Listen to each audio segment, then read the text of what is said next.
Dove Books on Tape presents The Long Goodbye by Raymond Chandler. The first time I laid eyes on Terry Lennox, he was drunk in a Rolls-Royce outside the terrace of the Dancers. The parking lot attendant was holding the door open because Terry Lennox's left foot was dangling outside. He had a young-looking face, but his hair was bone white. There was a girl beside him. Over her shoulder, she had a blue mink. The girl said, "Why don't we just take a cab to your place and get your convertible?" The white-haired lad said politely, "Awfully sorry, but I was compelled to sell it for eating money." The attendant let the car door swing open. The drunk promptly slid and landed on the blacktop. I went over and got him under the arms and got him on his feet. "Thank you so very much," he said politely. The girl slid under the wheel. "He gets so goddamn English when he's loaded." She let the clutch in, and the roll started to glide and was gone. And I was still holding the man up, and he was now asleep. "Get my car, will you?" I said to the attendant. He brought my Olds over and helped me get him into the front seat. The customer opened an eye and thanked us and went to sleep again. The right side of my new friend's face was frozen and whitish and seamed with thin, fine scars. "What you aim to do with him?" asked the attendant. "Take him home and sober him up." He grinned. "Okay, sucker. But them booze hounds just make a man a lot of trouble for no fun." He was partly right, of course. Terry Lennox made me plenty of trouble. But after all, that's my line of work. I was living in a house on Yucca Avenue in the Laurel Canyon district. It was a small hillside home on a dead-end street with a long flight of redwood stairs to the front door. I got the drunk up them somehow. I dragged him inside, and he snored for an hour. Then he came awake and wanted to know where the hell he was. He said his name was Terry Lennox and that he lived in Westwood. His voice was clear and unslurred. "How come I'm here?" he asked. "You quiffed out at the Dancers in a Rolls. Your girlfriend ditched you." "Quite," he said. No doubt she was justified. "You English?" "I've lived there. If I might call a taxi, I'll take myself off." "You got one waiting." He made the steps on his own going down. His apartment was small and impersonal. He offered me a drink. I said no thanks. When I left, he thanked me some more. I drove home chewing my lip. I'm supposed to be tough, but there was something about the guy that got me. It was the week after Thanksgiving when I saw him again. It was about 3 blocks from my office building that I saw a cop car double-parked and the 2 buttons in it staring at something. The something was Terry Lennox. He was leaning against a storefront. His shirt was dirty and he hadn't shaved for days. It was obvious the buttons were about ready to drop the hook on him, so I went over and took hold of his arm. "Straighten up and walk," I said. "You're halfway into the drunk tank." He let me walk him to the edge of the curb. There was a taxi stand there, and I yanked open a cab door and got Terry Lennox in. We went the 3 odd blocks to my parking lot and shifted to my car. We went to a drive-in, and I fed Terry Lennox a couple of hamburgers and drove him home. The steps were tough, but he made the climb. An hour later, he was shaved and bathed, and he looked human again. We sat down over a couple of very mild drinks. He gave a tired smile. "I have a $200 suitcase checked to the Hollywood bus station. If I could bail it out, I could buy a cheap one and pawn the one that's checked for enough to get to Vegas. I can get a job there. Guy I knew in the Army runs a big club there." "I can manage the bus fare," I said, "but you better talk to him on the phone." "Thank you, but Randy Starr won't let me down, and the suitcase will pawn for $50. "I'd put up what you need," I said. "I want you out of my hair because I got a feeling about you, a feeling that next time I'll find you in worse trouble than I can get you out of. Maybe that girl walked out on you at the Dancers because she had a feeling too." He smiled faintly. "I was married to her once. Her name's Sylvia Lennox. I married her for her money." I stood up scowling. "You're wondering why I couldn't ask her for a few bucks? Do you ever hear of pride?" "You're killing me, Lennox." I said I had to go to the office and would pick up his suitcase on the way back. The suitcase was the damnedest thing you ever saw. It was bleached pigskin and the fittings were gold. I plunked it down in front of him. "I called Randy Starr," he said. He was sore because I hadn't called him before. "I'd like to leave the suitcase with you if you could lend me an old one." I got 5 double sawbucks out and dropped them in front of him. "I don't need this much money," he said. "You keep the money and I'll keep the suitcase." He changed his clothes and caught the bus at Cahuenga, and I drove home thinking about this and that. The phone rang at 9:30, and the voice that spoke was one I had heard before. "This is Sylvia Lennox, Mr. Marlowe. We met briefly in front of the dancers last month. I heard you'd been kind enough to see that Terry got home." "I did that. I've been a little worried about him. Nobody seems to know where he is." "He's on a bus going to Vegas, Mrs. Lennox," I said. "He has a friend there who'll give him a job." She brightened up. "The guy was starving," I said. "You could have found him if it had been worth your time. He didn't want anything from you." "That," she said coolly, "is something you couldn't possibly know about." And she hung up. She was dead right, of course, but I didn't feel wrong. I just felt sore. 3 days before Christmas, I got a cashier's check on a Las Vegas bank for $100. A note came with it. He thanked me and said he hoped to see me soon. The kick was in the postscript. "Sylvia and I are starting a second honeymoon." I caught the rest of it in one of those snob columns. "Terry and Sylvia Lennox have rehitched at Las Vegas. She's the younger daughter of multimillionaire Harlan Potter. And what does Harlan Potter think of the remarriage? One can only guess. Mr. Potter is one person who never gives an interview." I had no mental picture of Terry Lennox loafing around a swimming pool and phoning the butler to ice the champagne. I just didn't want to see him again. But I knew I would. It was 5 o'clock on a wet March evening when he walked into my office. He looked changed. "Let's go to some quiet bar and have a drink," he said, as if he had been in 10 minutes before. We went to Victor's and sat in a corner of the bar and drank gimlets. "They don't know how to make them here," he said. "A real gimlet is half gin and half Rose's lime juice and nothing else." "How'd you get on with Randy Starr? Down my street he's called a rough number." He looked thoughtful. "I guess he is. But in Las Vegas, he's a legitimate businessman." "That's just a word, Marlowe. Randy and I and another fellow were in a jam once. It made a sort of bond between us." "Then why didn't you ask him for help when you needed it?" He drank up his drink. "Because he couldn't refuse." I said, "If the guy owed you something, he'd like a chance to pay something back." He shook his head. "I know you're right. Of course, I did ask him for a job. As for asking favors, nah. But you'll take them from a stranger. The stranger can keep going and pretend not to hear." We had 3 gimlets, and it didn't do a thing to him. From then on, it got to be a sort of habit with him to drop in around 5 o'clock. We went more often to Victor's than anywhere else. He never drank too much. "What I don't get," I said, "is why a guy with your privileges would want to drink with a private eye. We don't live in the same world. I guess your home life is adequate." "I don't have any home life." "I don't get that." "I guess Sylvia's happy enough, though not necessarily with me. Mostly I just kill time and it dies hard." He finished his drink.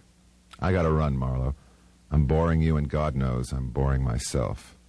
"You're not boring me.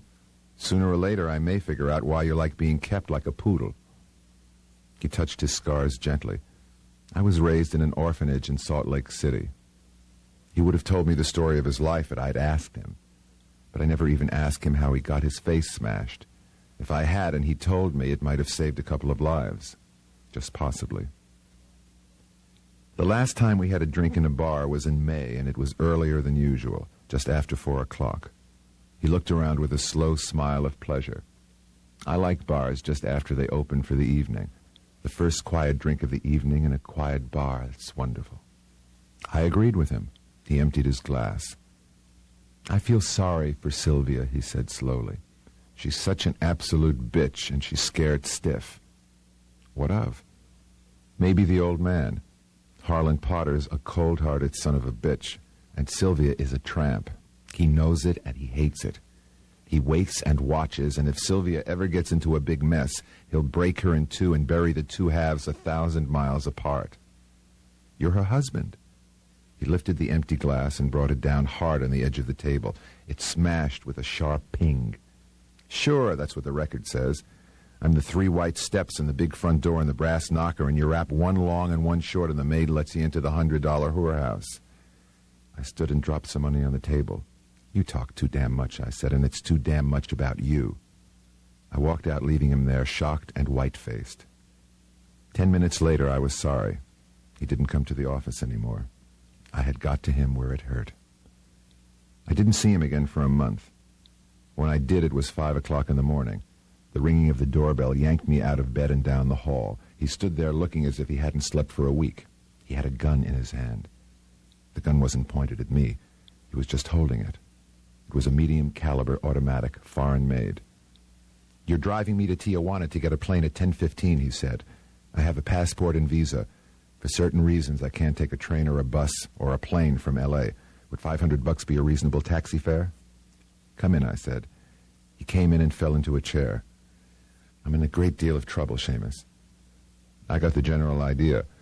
Let's talk about it after I've had a couple of cups of coffee." I went out to the kitchen at the back. He came after me. He was shaking. I got a bottle of Grandad and poured him a shot. "Almost passed out," he muttered. I poured him another slug and sat down across from him. He was propped in the corner of the nook, rigid. Then, without warning, his head came down on the table and he was sobbing. I reached across and dug the gun out of his pocket. It was a Mauser 765. I sprang the magazine loose. It was full. Nothing in the breech. "I didn't shoot anybody," he said. "Not recently, anyhow."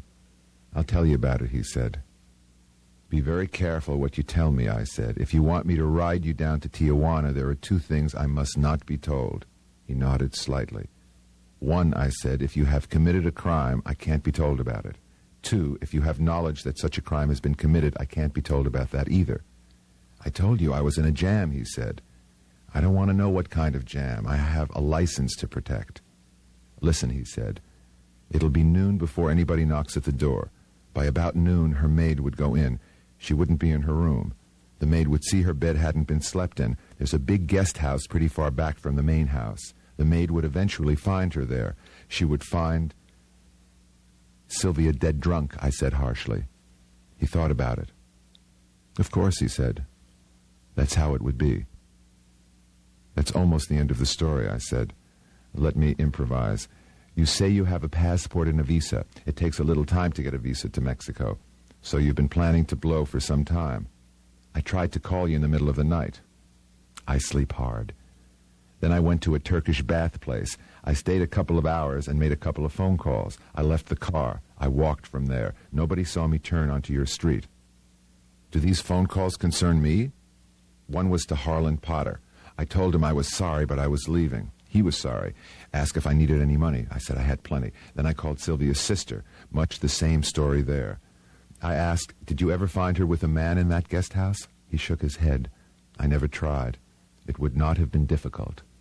"Lots of men, huh? But you went back and married her again." "I told you I was no good. She's been married 5 times, not including me.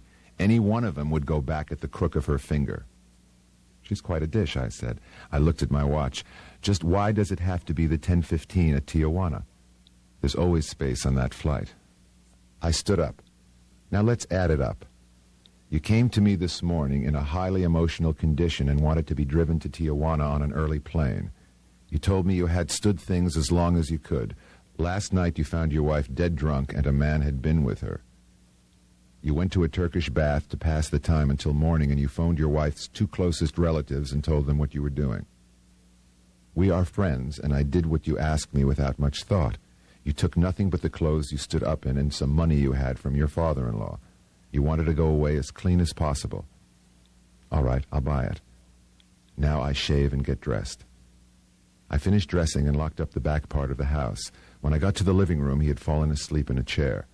When I touched his shoulder, he came awake slowly. I said, "What about a suitcase?" "You'd be conspicuous without any baggage." I walked back and pulled the pigskin job down off the high shelf. I climbed down with the suitcase and shoved some things into it, carried it up front, and we left. I drove fast, and we hardly spoke on the way down. On the mesa where the Tijuana airport is, I parked close to the office while Terry got his ticket. A pilot was chatting with 4 people. One was tall. There was a girl beside him and a middle-aged man and a tall gray-haired woman. There was a Packard parked next to me. I got out and took a gander at the license, and I saw the tall woman staring in my direction. Then Terry came across the gravel. "I'm all set," he said. "This is where I say goodbye."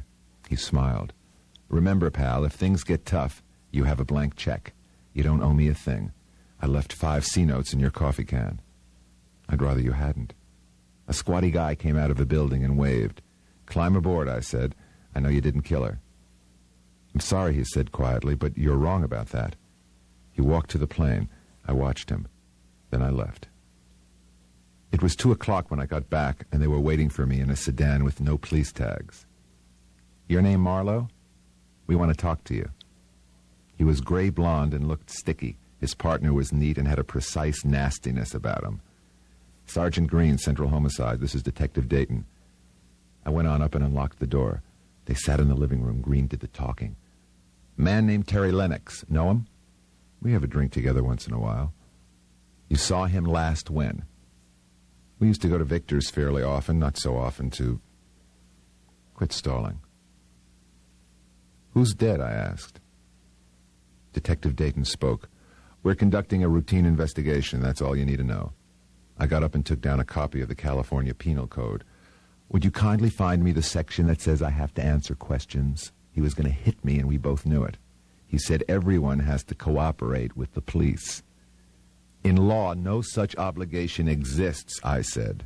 "Ah, shut up," Green said. "Lennox's wife has been murdered in a guest house at their place. Lennox has skipped out." "So why come to me?" I asked.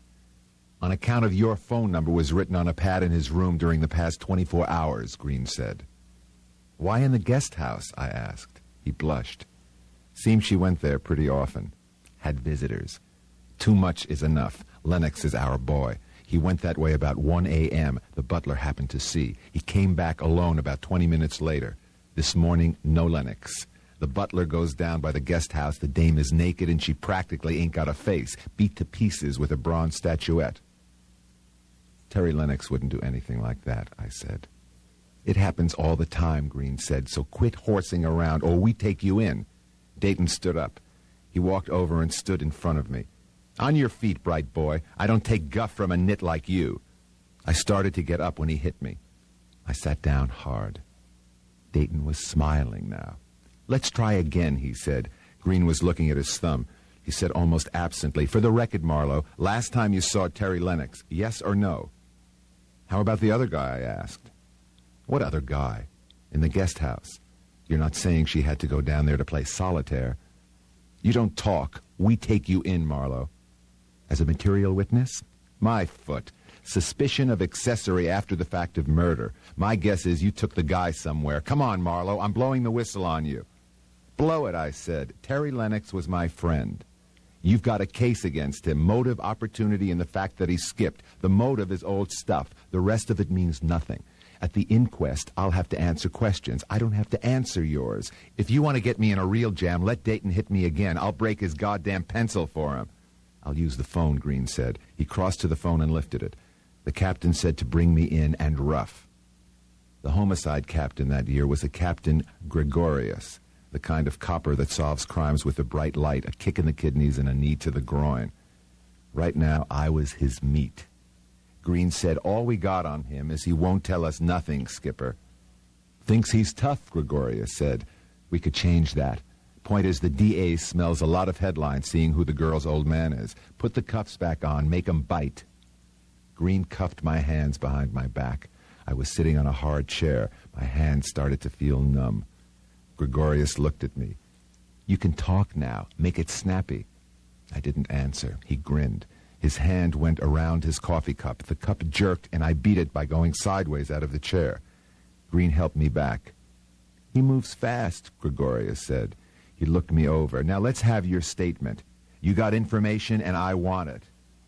"I need legal advice," I said. "How about if we had somebody from the DA's office here?" He let out a raucous laugh. Then he hit me on the side of the neck with a fist like a piece of iron. It nearly took my head off. Then the phone rang. Dayton answered it.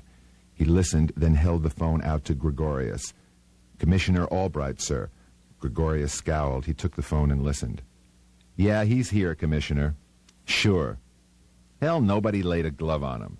He put the phone on its cradle. "Take the cuffs off," he said. "Book him in county jail. Suspicion of murder. The DA has glommed the case right out of our hands." I had cell number 3 in the felony tank to myself. On the third day, a deputy unlocked the door. "Your lawyer's here." He took me to the conference room. A tall, dark-haired man was there. He opened a hammered silver cigarette case and looked me over. "Sit down, Marlowe. My name is Sewell Endicott. I've been instructed to represent you without cost or expense to you." "Who sent you?" "I'm not at liberty to say. I guess that means they got him." "If you mean Lennox," he said, "they haven't." "If they haven't got Terry," I said, "why are they holding me?" He frowned. "District Attorney Springer may have been busy, but you're entitled to arraignment. I can get you out on bail on a habeas corpus proceeding." "I'm booked on suspicion of murder." "That's just a catch-all. To make you an accessory, they have to prove intent. What you really are is a material witness. But a man can't be held as a material witness in this state except by court order." He looked at his watch. "You want out on bail or don't you?" "Thanks, I don't think I do. A guy out on bail is already half guilty in the public mind. If you're in touch with Lennox, would you tell him to quit bothering about me? I'm in here for me. I'm in a business where people come to me with troubles. How long would they come if any bruiser with a police shield could hold me upside down and drain my guts?" "I see your point," he said slowly, "but I'm not in touch with Lennox. I guess you're not in any mood to be helped. You can reach me if you change your mind." "I'll stick it out for a day or two longer. If they catch Terry, they won't care how he got away. All they'll care about is the circus they can make of the trial. The murder of Harlan Potter's daughter is headline material all over the country." Endicott smiled a derisive smile. "I don't think you know very much about Mr. Harlan Potter." "All I know about Harlan Potter is that he's supposed to be worth $100 million and that he owns 9 or 10 newspapers, and nobody's interviewed me from the press." He walked to the door. $100 million shrewdly employed can buy a great deal of silence. He opened the door and went out. Then a deputy came and took me back to cell number 3 in the felony block. The deputy on the early night shift unlocked my door. A fat man waited in the booking office. "I'm Spranklin from the DA's office," he told me. "Mr. Grenz wants you upstairs." Upstairs, Spranklin opened the door of a small room that contained a desk and Grenz, a thick-set man with stupid eyes. "Wait outside to take him back," Grenz told Spranklin. I pulled a chair over and sat down. "I didn't tell you to sit down," Grenz barked. A smell of whiskey floated across the desk. "Take another quick one," I said. "It'll calm you down." His face went dark red. "You don't seem much impressed by the jam you're in." "I don't figure I'm in any jam." "We'll see about that." "I want a very full statement from you." He switched on a recorder set by a stand beside his desk. "I get so tired of it," I said. "Hard little men in hard little offices talking hard little words that don't mean a goddamn thing. You think sitting alone with my thoughts for 56 hours in a felony tank has made gruel out of my brains? I'm not making any statement." He said, "I'm offering you a chance to clear yourself. I can arraign you tomorrow morning and have you set for a preliminary hearing." "On what charge?" I asked. "Accessory after the fact." "Better catch Lennox first," I said carefully. Grenz had something. He was enjoying himself. "Lennox is a hard man to hide, Marlowe. A guy that has scars all over one side of his face, not to mention white hair. We got 4 witnesses. Witnesses to what?" I was tasting something bitter in my mouth. A San Diego Superior Court judge and his wife happened to be seeing their son and daughter-in-law off on that plane. All 4 saw Lennox, and the judge's wife saw the car he came in and who came with him. "You don't have a prayer." "Sounds good," I said, "but you have to catch him and prove he committed a murder." "It could be we already have a confession, chum." "So why do you need a statement from me?" "We like a tidy record." I stared at him. "Maybe you'd like the whole libretto," he said suddenly. Lennox got off the plane at Mazatlan. He disappeared for 2 or 3 hours. Then a tall man with black hair and a dark skin and what might have been a lot of knife scars booked to Torreon. His Spanish was good, but not good enough. The pilot turned in a report on him. By the time the cops got going, the man had chartered a plane and had gone on to a little mountain town called Autataclan. He registers at a hotel there. He was wearing a gun, a Mauser 765. I said, "The story stinks." "What we want," he said dryly, "is a quick trial, a plea of second degree which we'll accept. The family is pretty influential." "Meaning Harlan Potter?" He nodded. "Do I get that statement?" "Turn off the recorder," I said. "You like it in jail?" "I'm practical. Would you hire a private eye that finked on his friends?" He stared at me with hate. And doesn't it strike you that Lennox's evasion tactics were just a little transparent?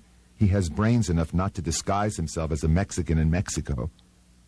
Gren switched off the recording machine. Right now, he said gratingly, I have to do something that turns my guts inside out. He pulled a face-down paper to him, turned it over, and signed it. Then he marched around the desk, threw open the door, and yelled for Spranklin. I've just signed your release order, he said. The Lennox case is closed, mister. He wrote out a full confession this afternoon in his hotel room and shot himself, in Otatoclan, just like I said. I stood there looking at nothing. Spranklin grabbed my arm. I went out with him and closed the door. I closed it quietly, as if on a room where someone had just died. There was a man draped over the end of the booking desk, and as I turned away, he straightened up and spoke to me. I'm Lonnie Morgan of the Journal. Need a ride home? Police beat, I asked. Just this week, the City Hall is my regular beat. We found his car in the parking lot, and we drove away. This case interests me, he said. It seems there isn't any case, I said. Terry Lennox shot himself this afternoon. So they say. Very convenient, Lonnie Morgan said. Somebody's building a wall around the Lennox case, Marlowe. It's not getting the kind of play it rates. There's only one man connected with the case in a position to do that, the girl's father. I leaned back. What about the press? Harlan Potter owns a few papers, but what about the competition? He gave me an amused glance. Newspapers are owned and published by rich men. Rich men all belong to the same club. Sure, there's competition, as long as it doesn't damage the prestige and privilege of the owners. If it does, down comes the lid. The lid, my friend, is down on the Lennox case. I gave him a hard stare. You calling the whole thing a fix? He twisted his mouth sardonically. Could be Lennox had some help committing suicide. I'll give you odds that nobody gets to count the bullet holes. I think you're wrong, I said. If they brought him back, he'd have copped a manslaughter plea. Lonnie Morgan shook his head. Not a chance. There was too much brutality. Second-degree murder would be the best he could get. We reached Laurel Canyon, and I told him where to turn. He stopped at the foot of my steps. I got out. Care for a drink, Morgan? I'd take a rain check. You've got a friend to say goodbye to. He must have been that if you let them toss you into the can on his account. He drove off, and I climbed the steps, picked up the newspapers, and let myself into the empty house. I took the 5 C-notes out of the coffee can and read through the papers. The Lennox case started out big, but by that morning it was a Part 2 item. There was something that didn't figure. The way she had been beaten up, nobody could sell me that Terry had done that. Nobody could explain the Lennox case to me. The murderer had confessed, and he was dead. Very convenient. If Terry Lennox had killed his wife, there was no need to try him and bring out all the unpleasant details. If he hadn't killed her, a dead man is the best fall guy in the world. He never talks back. In the morning, I drove to my office. A dark, smooth-looking guy was in the corridor. You, Marlowe? So? A guy wants to see you, he said, and strolled off. I stepped inside and picked up the mail. I thought about Terry Lennox in a detached sort of way. I had invested time and money in him in 3 days in the ice house. Now he was dead, and I couldn't even give him back his $500. The door buzzer and the telephone rang at the same time. I answered the phone first. This is Sewell Endicott. Glad to hear they turned you loose. I doubt if you'll hear any more about it, but if you do and need help, let me hear from you. Why would I? The man's dead. They'd have a hell of a time proving he ever came near me. Perhaps, he said carefully, you haven't been told he left a full confession. I was told, Mr. Endicott. Would I be out of line in suggesting that the confession would have to be proved, too? I'm afraid I have no time for a legal discussion, he said sharply. I'm flying to Mexico with a rather melancholy duty to perform. Goodbye, Marlowe. My offer of help is still good. He hung up. Then I got up to open the communicating door into my waiting room. A man was sitting by the window. He had thick, dark, wavy hair. He was tanned very dark. He looked up with bird-bright eyes and smiled under a hairline mustache. What can I do for you? He looked me over. Tarzan on a big red scooter. They rough you up much? What makes it your business? You're small time, he said. You got cheap emotions. You pal around with a guy, eat a few drinks, and you're sold to him. He leaned across the desk and flicked me across the face, backhanded, contemptuously. Know who I am, cheapie? Your name's Menendez. You operate on the Strip. I'm a big bad man, Marlowe. I make lots of dough. Everywhere I go, I'm a darling. The best of everything, the best food, the best drinks, the best hotel suites. Stop hamming and tell me what you want. His lip curled at me. We were 3 guys in a foxhole, he said. A little shelling, more mortifier. We are blue with the cold, Randy Starr and me and this Terry Lennox. A mortar shell plops right in the middle of us, and for some reason it don't go off. Terry grabs it, and he's out of the foxhole before Randy and me even start to get unstuck. He throws himself face down and throws the thing away from him, and it goes off in the air. A hunk gets the side of his face. Right then the Krauts mount an attack, and the next thing we know, we ain't there anymore. Thanks for telling me, I said. For a long time, Randy and me figured Terry Lennox was dead, but he wasn't. The Krauts got him. They worked him over for a year and a half. It cost us money to find him, but we made plenty in the black market after the war. All Terry gets out of saving our lives is half of a new face, white hair, and a bad case of the nerves. Back east, he hits the bottle, kind of goes to pieces. The next thing we know, he's married to this rich dame. He unmarries her, hits bottom again, marries her again, and she gets dead. Randy and me can't do a thing for him, and when he gets in a real jam, he goes to a cheapie like you. So then he gets dead, and without giving us a chance to pay off. What do you want me to do about it? Just lay off, Menendez said. Terry's dead, and we don't want him bothered anymore. The Lennox case is closed, even if... He stopped dead. Even if Terry didn't kill her, I said. His surprise was thin. After a moment, he grinned. Tarzan on a big red scooter, he drawled. See you around, cheapie. I got up slowly and reached for his gold cigarette case on the desk corner. You forgot this, I said, going around the desk. When I was near enough to him, I hit him as hard as I could in the belly. He doubled up, mewling. Next time, bring a gun or don't call me cheapie, I said. He straightened up slowly and walked to the door and opened it. Outside, the bodyguard straightened. Take a good look at him, chick, Menendez said. You and him might have business one of these days. So long, cheapie. The name's Chick Agostino, the bodyguard told me coolly. I guess you'll know me. I went back to my desk and spent a little time wondering why a fairly important local racketeer like Menendez would come in person to warn me to keep my nose clean. After that, nothing happened for 3 days. There was a brief inquest. The coroner entered his own verdict, which was that the death of Sylvia Potter Lennox had been caused with homicidal intent by her husband, Terence Lennox.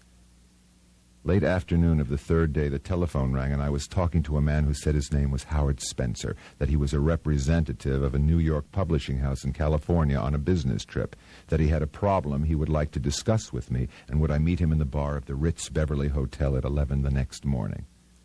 Okay, Mr. Spencer, I'll be there in the morning. He thanked me and hung up. I needed a job because I needed the money, or thought I did until I got home that night and found the letter with a portrait of Madison in it. The letter was in my mailbox. It had Correo Ario on it and a flock of Mexican stamps. I couldn't read the postmark. It began without date and without preamble.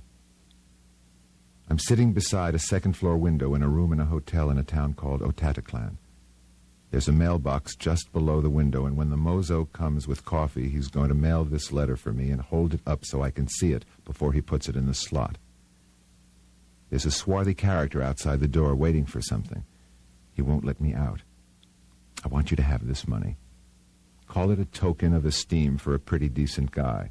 I still have the gun. I might have killed her, but I never could have done the other thing.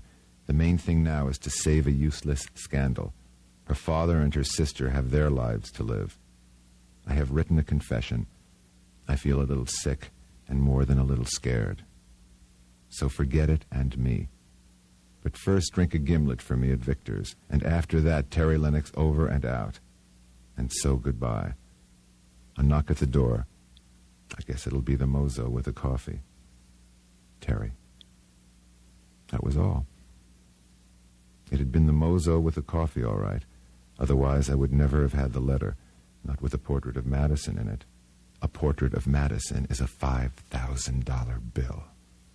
I had never seen one before. I looked at it for a very long time. At 11 o'clock, I was sitting at the Ritz Beverly. The high-powered publisher was 20 minutes late, and then a dream walked in. She was slim and tall, her hair the pale gold of a fairy princess. Her eyes were cornflower blue, and the lashes were long. She was unclassifiable, as remote and clear as mountain water. I was still staring when a voice said, "I'm shockingly late. My name's Howard Spencer. You're Marlowe, of course." He was middle-aged, rather plump. He made a signal to the waiter. "I have a weakness for gin and orange. Will you join me?" I nodded. "One of our most important authors lives around here," he said casually, "Roger Wade." I looked across at the golden girl. She had finished her drink and was glancing at her wristwatch. "Tell me about yourself, Marlowe." "What sort of thing?" "I'm a licensed private investigator. I'm a lone wolf. I like liquor and women and chess. The cops don't like me too well." He gave me the once-over. "Here it is," he said. "We're in trouble over Roger Wade. He can't finish a book. The man seems to be going to pieces. Wild fits of drinking and temper. Not long ago he threw his wife downstairs. We have to have that book finished, but we need more. We want to save an able writer. Mrs. Wade is convinced he's perfectly sane, but that something is worrying him to death. A blackmailer, for instance. We want to know, and we're willing to pay to correct the trouble. And in the meantime, Mrs. Wade has to be protected." "You don't want a detective," I said. "You want a magician. I'd have to be there at exactly the right time, and drunks are cunning. He'd pick a time when I wasn't around to throw his wingding. It's not my kind of problem, Mr. Spencer." "I see." He looked at his watch with a frown. I looked across at the golden girl. She was getting ready to leave. I glanced at Spencer. "Look," I said, "I'll go see the man if you want me to, but my guess is he'll throw me out." A voice that was not Spencer's said, "No, Mr. Marlowe, on the contrary. I think he might like you." I looked up into the pair of violet eyes. "Please don't get up," she said in a voice like the stuff they use to line summer clouds with. "I'm Eileen Wade." Spencer said, "He's not interested, Eileen." "You're deciding too soon," she said. "If you should change your mind." She gave me a card and walked away. It was an engraved card, Mrs. Roger Stearns Wade, 1247 Idle Valley Road. I knew a good deal about Idle Valley. It was exclusive, and I belonged there like a pearl onion on a banana split. Next morning the bell rang as I was wiping the talcum off an earlobe. When I opened the door, I looked into a pair of violet blue eyes. "I know I shouldn't have come here to bother you, Mr. Marlowe, but I hate telephoning about personal matters." "Sure, Mrs. Wade." She came in and sat on the davenport and accepted a cup of coffee. "Last time anyone drank a cup of coffee with me was just before I went to jail," I said. "I guess you knew I'd been in the cooler, Mrs. Wade." She nodded. "You were suspected of having helped him escape. A neighbor of ours knew the Lennoxes. He must have been insane." "I guess so," I said. "But he's dead and it's done with, and I don't think you came here to talk about that." There was silence. Then she said, "My husband has been missing for 3 days. I came here to ask you to find him and bring him home. It's happened before. Last time it was some sort of small private sanitarium. He wouldn't tell me the name of it, just said he had been taking a cure. I got a brief glimpse of the man who brought him home, a tall young man dressed in an over-elaborate cowboy outfit." She opened her bag. "I brought you a check for $500, Mr. Marlowe. Will you accept it as a retainer?" She put a folded check on the table. I didn't touch it. "Any idea why he drinks?" She shook her head. "Unless it's me," she said. "Men fall out of love with their wives." "What sort of guy is he sober?" She smiled. "I think he's a very nice guy indeed." I gave it to her straight. "I looked him up in Who's Who yesterday. He's 42 years old. Yours is his only marriage. He's written 12 of these sex and swordplay novels, and every one of them has been on the bestseller list. If he'd fallen out of love with his wife, he sounds like the type to get a divorce. What's the matter with Roger Wade is something that happened a long time before you were married. Spencer thought of blackmail. If Roger had been paying out a lot of money to someone, I wouldn't know." "Okay, you want him found. So how do I go about finding him?" She reached into her bag and came up with a piece of yellow paper. She handed it to me. "I found this in the wastebasket." It read, "I do not like you, Dr. V, but right now you're the man for me." She spoke. "I have no idea who Dr. V is." Quite likely he's not even a doctor, I said. That brings up the question of ready cash. A quack wouldn't take a check. Room and board would come high, not to mention the needle. She looked puzzled. All the shady ones use dope on their clients. Easiest way to handle them. Okay, I'll try to find Dr. V. Take the check with you. I'd rather have it from Mr. Wade. No matter how smart you think you are, you have to have a place to start from. A name, an address, a point of reference. All I had was a piece of yellow paper that said, I do not like you, Dr. V. In a situation like this, the small man tries to pick the big man's brains. So I called up a man I knew in the Carn organization, a flossy agency in Beverly Hills. The man's name was George Peters, and he said he could give me 10 minutes if I made it fast. At his office, I said to Peters, I'd like to look at your file on the barred window boys. He nodded. The file you mention is top secret. I'll get it at once. He went out and came back with a cardboard file. Just what do we want from this? I'm looking for a well-heeled alcoholic. His wife's worried about him. She thinks he's in some sobering up joint. The only clue we have is a jingle mentioning a Dr. V. He began to turn the pages.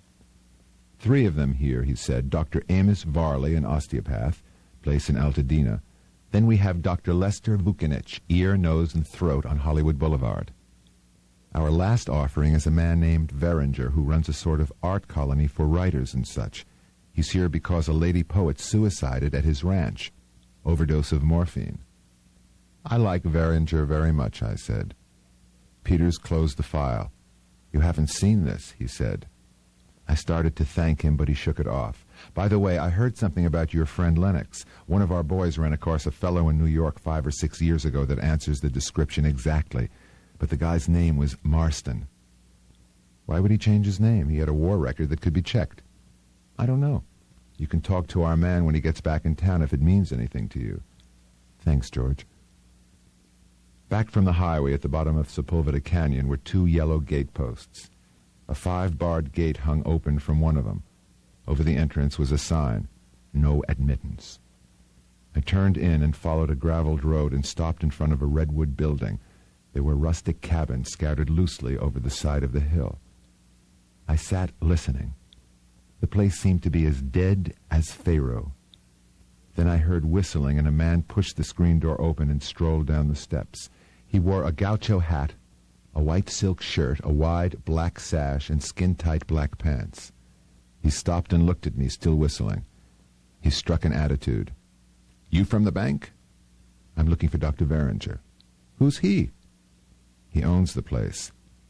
The bank owns the place. The joint's not operating, sweetie. Where would I find Dr. Veringer? A brief motion, and he had a fist with shining brass knuckles on it. He strolled towards me. We don't have anything to fight about, I told him. He came at me with a smooth leap, and his left hand snaked out fast. A strong voice yelled, Earl, stop that at once! The gaucho boy stopped. I looked at a solid chunk of man hurrying toward us down one of the paths. What's going on here? He growled. Name's Marlowe. I was asking for Dr. Veringer. I am Dr. Veringer, he said. Go in the house, Earl. Earl went slowly. And what can I do for you, Mr. Marlowe? I thought you had a man named Wade staying with you. He hoisted a couple of eyebrows. Wade? Why should he be staying with me? Taking the cure. He frowned. What sort of cure did you have in mind? The guy's a wino. This place is some kind of sanitarium, isn't it? Certainly not. When it was in operation, it was an artist's colony. I know that, I said.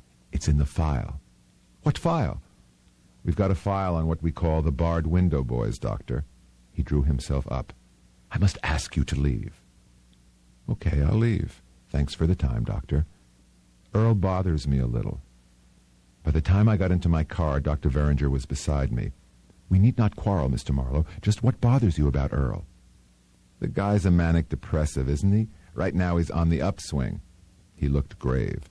Earl's parents were dear friends of mine. They are no longer with us. He's harmless. I control him with ease. It's been a sacrifice. In the end, it was either give up Earl or give up my place here, so I sold. Goodbye, Doctor. My heart bleeds for you. He put out his hand. I appreciate your sympathy, Mr. Marlowe, and I regret I'm unable to help you in your quest for Mr. Slade. Wade, I said. Pardon me. Wade, of course. I drove back along the graveled road, far enough around the curve of the highway to park out of sight of the entrance. 5 minutes passed. Then a car came down the private road. I heard a creaking noise, then the click of a heavy catch and the rattle of a chain. The car went back up the road. As I drove past the entrance to Dr. Verringer's private road, I saw the gate was fastened with a padlocked chain. I drove back to Hollywood feeling like a short length of chewed string. I called the Wade home. A Mexican sort of accent answered and said Mrs. Wade was not at home. I left my name. I drove home. As I opened the front door, the phone started to ring. "This is Eileen Wade, Mr. Marlowe. He still hasn't showed up." "Does the name Verringer mean anything to you, Mrs. Wade?" "No, I'm afraid not." "Would you recognize the young man in a cowboy outfit who brought Mr. Wade home if you saw him again?" "I might." "Dr. Verringer has a fancy boy named Earl working for him." "That's wonderful," she said warmly. "Don't you feel you're on the right track?"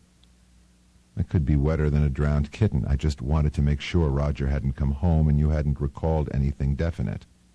"I'm afraid I haven't been very much help," she said sadly. "Please call me at any time." I said I would, and we hung up. I took a gun and a flashlight with me this time. Dr. Verringer's boy, Earl, might have other toys than brass knuckles. It would be getting dark by the time I reached the entrance to Dr. Verringer's estate. The gates were still locked. I parked well off the highway. I climbed the gate and walked along the edge of the road. It took me 3/4 of an hour to get to a spot where I could look down on the main building. It was lighted up and I could hear music. Farther off in the trees, another cabin showed light. Then a door opened from the main cabin and Earl came out. Then I knew I was in the right place. Earl was a cowpoke tonight, and it had been a cowpoke who brought Roger Wade home the time before. He stood there spinning his rope around him, an actor without an audience. Then he went back into the house. I moved around and got close to the small lighted cabin. I reached a window and looked in. A man lay flat on his back on the bed, his body relaxed, his eyes wide open. A screen door creaked, and the solid shape of Dr. Verringer showed in the doorway. The man in the bed didn't even look at him. Dr. Verringer sat down. "How are you feeling, Mr. Wade?" The man went on staring at the ceiling. Come, Mr. Wade, let us not be moody." He leaned back in the chair. "I need $5,000. How soon could that happen?" "You got $650. How much does it cost in this bordello?" "You're in no position to get funny, Wade. Also, you have betrayed my confidence. A private detective has been here asking for you. You have to go home, Mr. Wade, but first I want my $5,000. "Try and get it, Doc." "You'll write me a check," Dr. Verringer said firmly. "Then Earl will take you home." "Nix. That lad makes my skin crawl," Wade said. Dr. Verringer stood up gently. "Earl is quite harmless. I have ways of controlling him." "Name one," a new voice said, and Earl came through the door. "Keep that psycho away from me," Wade bellowed. "You shouldn't have said that," Dr. Verringer said. "All right, Earl, I'll handle Mr. Wade myself. He's quite weak." "And he's going to be a lot weaker," Earl said. "Out of my way, fatso." Earl's right hand came up with a flash of metal. The armored fist crashed against Dr. Verringer's jaw. I started running. I reached the door and yanked it open. Earl spun around and started for me fast. I jerked the gun out. He kept coming. I fired through the open window. Earl stopped dead. Slowly his face came alive and he grinned. "Get rid of the knucks," I said. He slipped the mauler off and threw it in the corner. "Now the gun belt," I said. "They're not even guns, just stage money," he said, smiling. "Take the belt off," I said.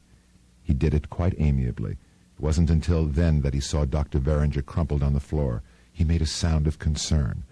Dr. Verringer sputtered. Then he started to get up. Earl helped him up. "Sorry, Doc." It's all right, Verringer said. "Get the car, Earl." Right away, he went out of the room, whistling. Wade was sitting up, looking shaky. "You the dick he was talking about? How'd you find me?" "Just asking around," I said. "If you want to go home, you might get clothes on."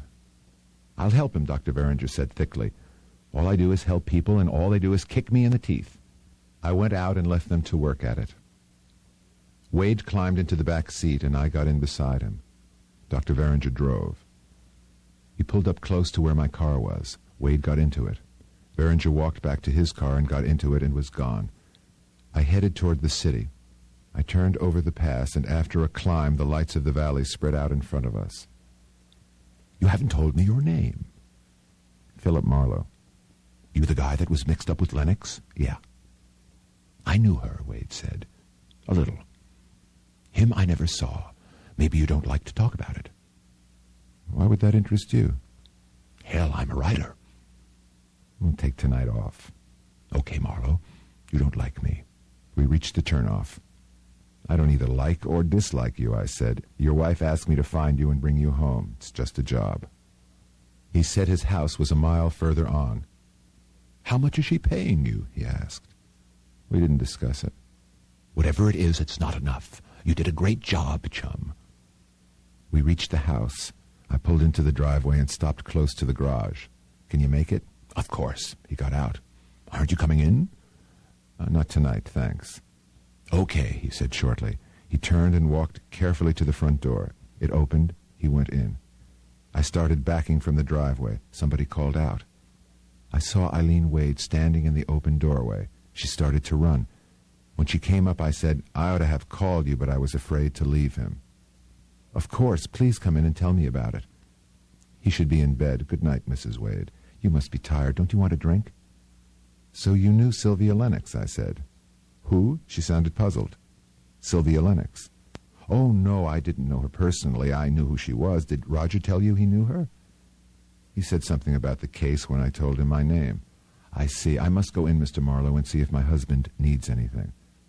"I'll leave you with this," I said. I took hold of her and kissed her hard on the lips. She didn't fight me, and she didn't respond. She pulled herself away quietly. "You shouldn't have done that," she said. "Sure. Very wrong," I agreed. "But I've been such a nice, faithful gun dog all day, and don't tell me I'm too nice a person. I'd rather be a heel." She looked back. "Why?" "If I hadn't been a nice guy to Terry Lennox, he'd still be alive." "Yes?" she said quietly. "How can you be so sure?" She walked back. I watched her into the house. I waved at nothing and drove away. 3 days later, Eileen Wade called me up and asked me to come around to the house for a drink the next evening.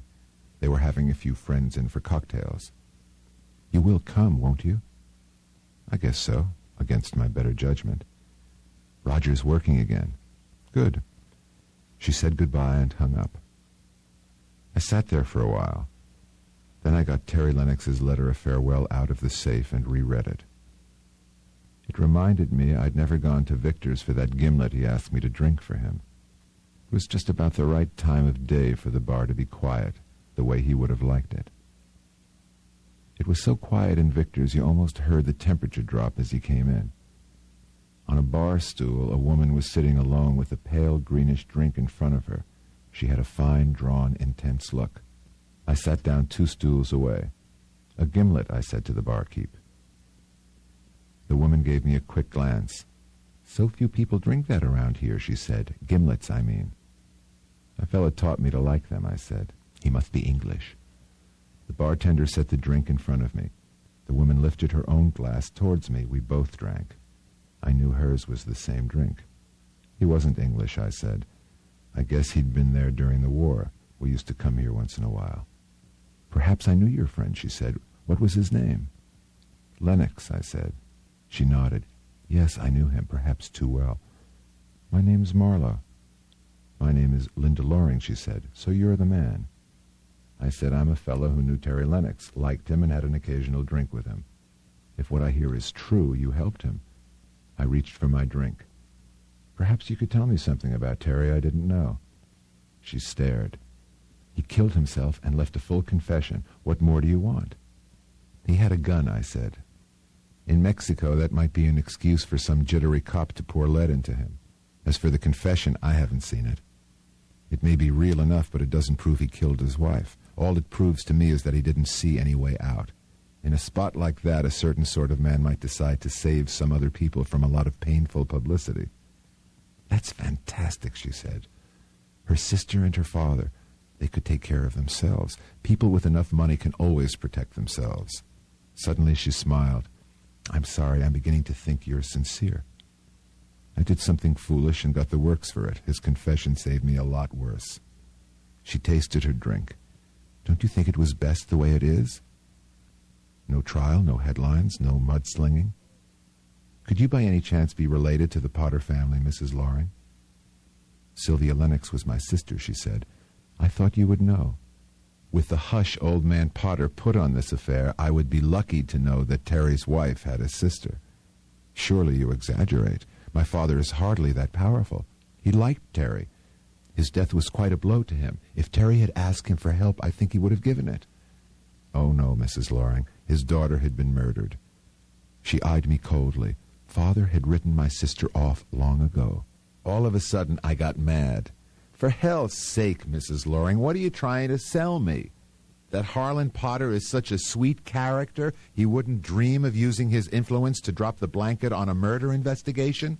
That he didn't let anyone lift a finger to find out who was really the killer? You're a fool, she said angrily. I've had enough of you. Terry talked to your old man the night Sylvia died. What did your old man say to him? Just run on down to Mexico and shoot yourself, old boy? You've had it soft and now's the time you pay back? She gathered her stuff up. I'd like to give you a word of warning.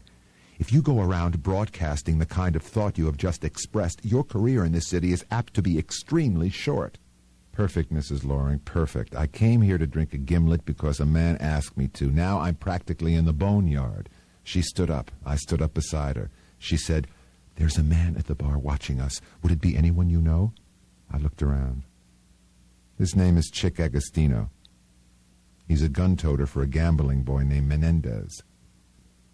I followed Mrs. Loring out through the door.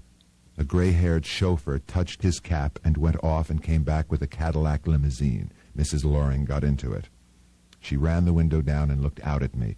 "Good night, Mr. Marlowe." "Good night, Mrs. Loring. You don't live around here, do you?" "I live in Idle Valley. My husband is a doctor." "Would you happen to know any people named Wade?" "Yes. Why?" "They're the only people in Idle Valley I know." "I see. Good night again, Mr. Marlowe." The Cadillac slid away into the traffic. Turning, I almost bumped into Chick Agostino. "I got the license number, bright boy. Mendy likes to know little things like that." A car door banged open and a man about 7 feet high jumped out, took one look at Agostino and grabbed him by the throat. "How many times I got to tell you cheap hoods not to hang around where I eat?" he roared. The big man gave me a raking glance and strolled into Victor's. "Who's your buddy?" I asked Chick. "Big Willie Magoon," he said thickly, "a Vice Squad bimbo." He looked at me emptily and walked away. In Hollywood, anything can happen. Anything at all. I had seen the Wade's house only once. It wasn't as big as it had looked at night. A Mexican butler in a white coat opened the door for me. He said, "Su nombre de usted, por favor." "Marlowe," I said. "We talked on the phone, remember, Candy?" He grinned, and I went in. Eileen Wade materialized beside me. "I'm so glad you could come," she said gravely. "Roger wants to see you in his study." I was halfway across the room when a voice said, "Oh, Mr. Marlowe." I turned and saw Mrs. Loring on a couch beside a prissy-looking man in rimless cheaters. "This is my husband, Dr. Loring. Mr. Philip Marlowe, Edward." He gave me a brief nod. "Edward is very tired," Linda Loring said. "Edward is always tired." I got away from there and made it to the bar. Candy was there. "Mr. Wade wants to see me," I said. "Okay, chum," he said. "Let's go." I followed him across the room. He opened a door, and I went through. I could see Wade lying flat out on a long blonde leather couch. A big wood desk had a typewriter on it, and there was a pile of yellow paper beside the typewriter. "Good of you to come, Marlowe," he said lazily. "Park yourself." He still looked pale and pinched. "How's the work going?" "Fine, except I get tired too quick." He rubbed his forehead. "I'm on the wagon, and I hate everybody with a drink in his hand. I've got to go out there and smile at those creeps." I lit a cigarette. "What do you want to see me about?" "What do you think I'm running away from, Marlowe?" "No idea. Everybody's running away from something." He grinned. "You're looking at a small-time operator, Marlowe. All writers are punks, and I'm one of the punkest. I've written 12 bestsellers, and not a damn one of them worth the powder to blow it to hell. I have a lovely wife who loves me and a publisher who loves me. I'm an egotistical son of a bitch and an all-round heel." He laughed roughly. "Let's have a drink." "Not in here, chum. I don't care to watch you take the first one." He stood up. We don't have to drink in here. Let's go outside and glance at the sort of people you get to know when you make enough money to live where they live. Knock it off, I said. You want to get boiled, but don't take it out on a crowd that can get boiled without having to lie up with Dr. Veringer. He was suddenly calm. You passed the test, chum. How about coming to live here for a while? I'm dangerous when I'm drunk. I don't want to be dangerous, and I don't want to be drunk. I couldn't stop you. Try it for 3 months. I'd finish the damn book. He stumbled against the couch. There's something I want to know that I have to know. About who? Your wife? I think it's about me, he said. Let's go. He walked to the door and we went out. On the way to the bar, we came face to face with Dr. Loring and his wife. Mr. Wade, Loring said, I have something to say to you. Stay away from my wife. Wade looked at him curiously. Doctor, you're tired, and I think you're a little off the beam. Dr. Loring took a pair of gloves out of his pocket, took hold of one by the finger end, and swung it hard against Wade's face. Linda Loring was flushed with anger. Stop acting like a damn fool, will you, darling? Loring stared at Wade. I have warned you, he said icily. I shall not warn you again. We're leaving. Come, Linda. You are, she said. She turned her back. There was nothing for him to do but leave, and he did it. I went over to the bar and asked for some scotch. Wade disappeared. I didn't see Eileen either. The house was leaking guests out into the evening air. I went to the French windows and out onto a flagged terrace. I stretched out on a padded aluminum chaise and lit a pipe and wondered what the hell I was doing there. Light steps sounded behind me, and Eileen Wade came across the terrace and sat down beside me. I hate people who make scenes like that. He has played that same scene with half the men in the valley. Linda Loring is no tramp. She looked towards the lake. So you won't be persuaded to do what Roger asked. There's no point in it, Mrs. Wade. If he could finish his book, I think things would be much better. He needs a psychiatrist, Mrs. Wade. He thinks he has a secret buried in his mind and he can't get at it. He thinks that's what makes him drink. He probably thinks that whatever happened while he was drunk. That's a job for a psychiatrist. I looked at her. You said the other morning he might have fallen out of love with his wife. That's something that could go the other way. She looked towards the house. Wade was standing inside looking out at us. He moved behind the bar and reached for a bottle. There's no use interfering, she said quickly. Since we're groping around, how about that other way around? I love my husband, she said. Not as a young girl loves, perhaps. A woman is only a young girl once. The man I loved then is dead. He died in the war. His name had the same initials as yours. His body was never found. We were very much in love. The wild, mysterious kind of love that never comes but once. She sat there half in a trance. For her, I wasn't there anymore. I got up and went in the house. Wade stood there with the drink. How are you making out with my wife, Marlowe? No passes, if you mean it that way. That's exactly what I mean.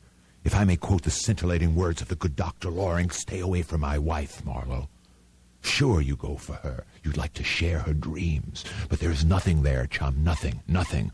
I'm the guy that knows. He walked to the stairs. He made about a dozen steps and stopped. Perhaps she didn't get around yet to that haunting magic of her first love, the guy that went missing in Norway. You figure she could have maybe just invented him? He went on up the stairs. Nothing happened for a week. Then at 10 minutes to 11 on a Thursday night, Wade called me up. His voice was thick. I'm in bad shape, Marlowe. Could you make it out here in a hurry? There was a crashing sound, then dead silence. I yelled something into the phone. Finally, the light click of the receiver being replaced and the buzz of an open line. In 5 minutes, I was on the way. When I swung the Olds into the driveway, lights were on all over the house, and Eileen Wade was standing in the open doorway. She looked at me calmly. Where is he?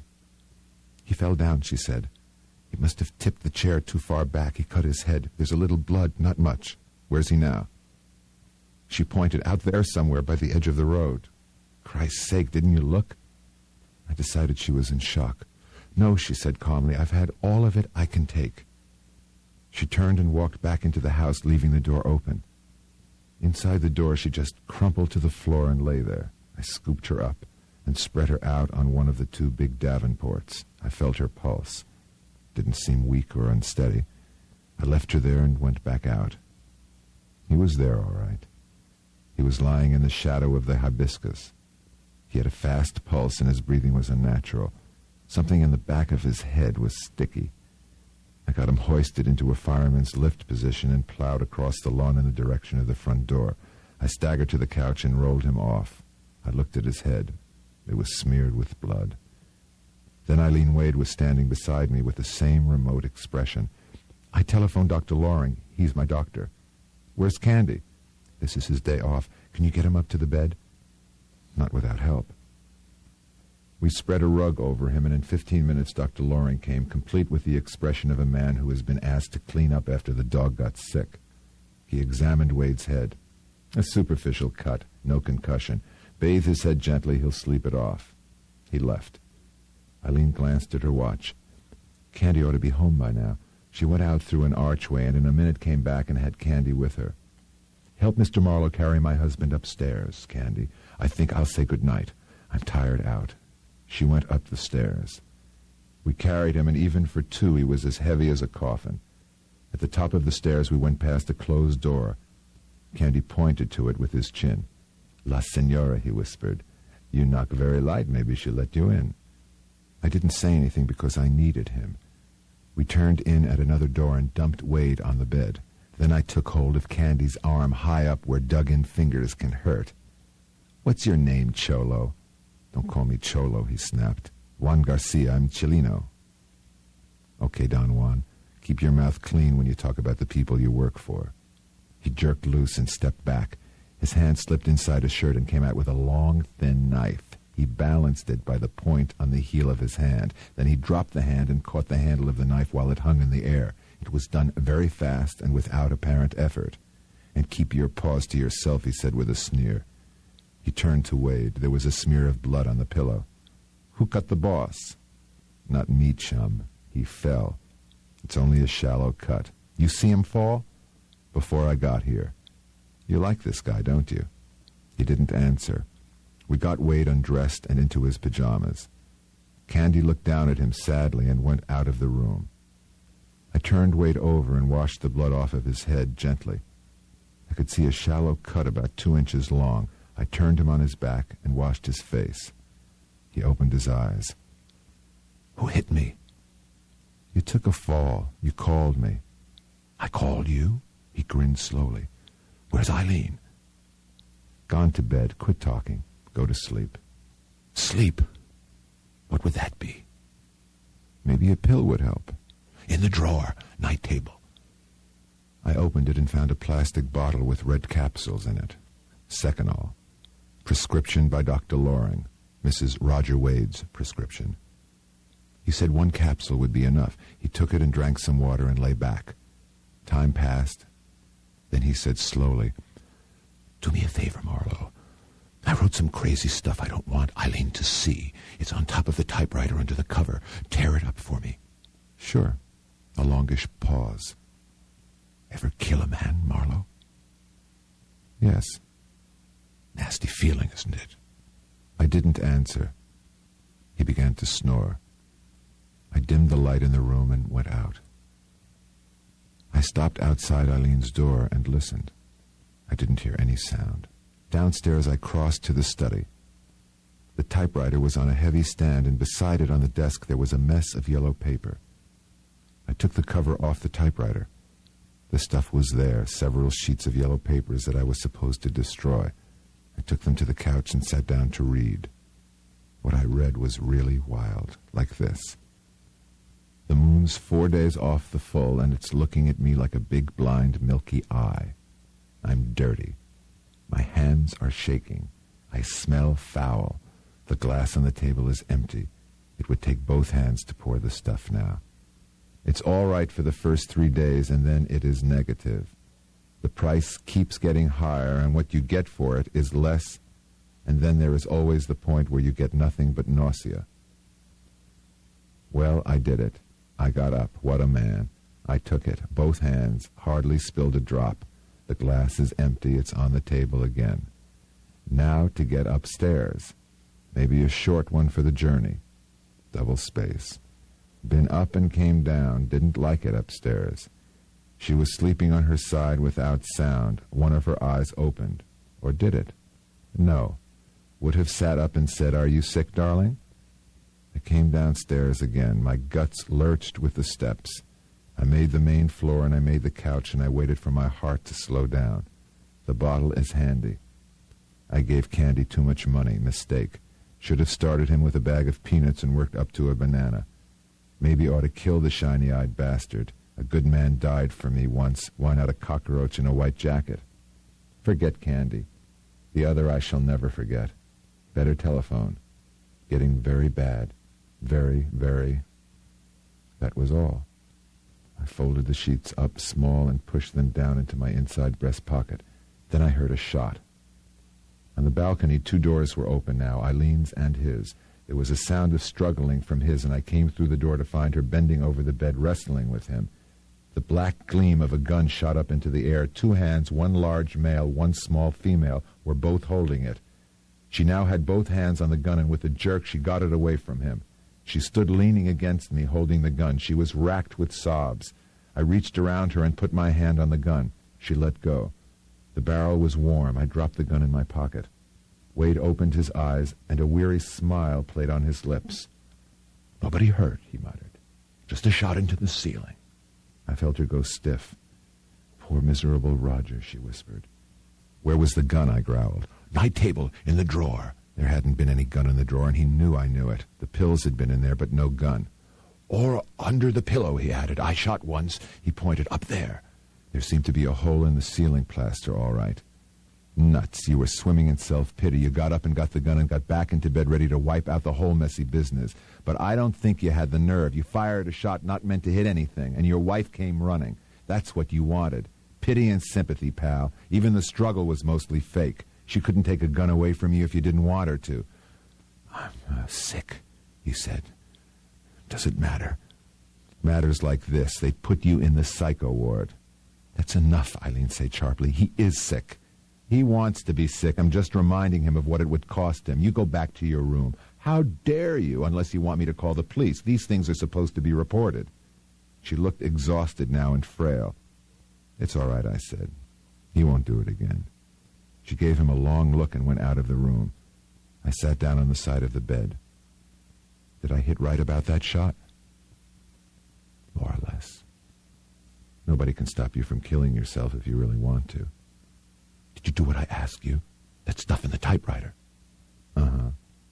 What do you mean a good man died for you? He frowned. Just rubbish. What's Candy got on you? Shove it, he said. You can't run forever, Wade. What is it, a woman? You believe that fool, Loring? He said. Well, what about the sister, the one that's dead?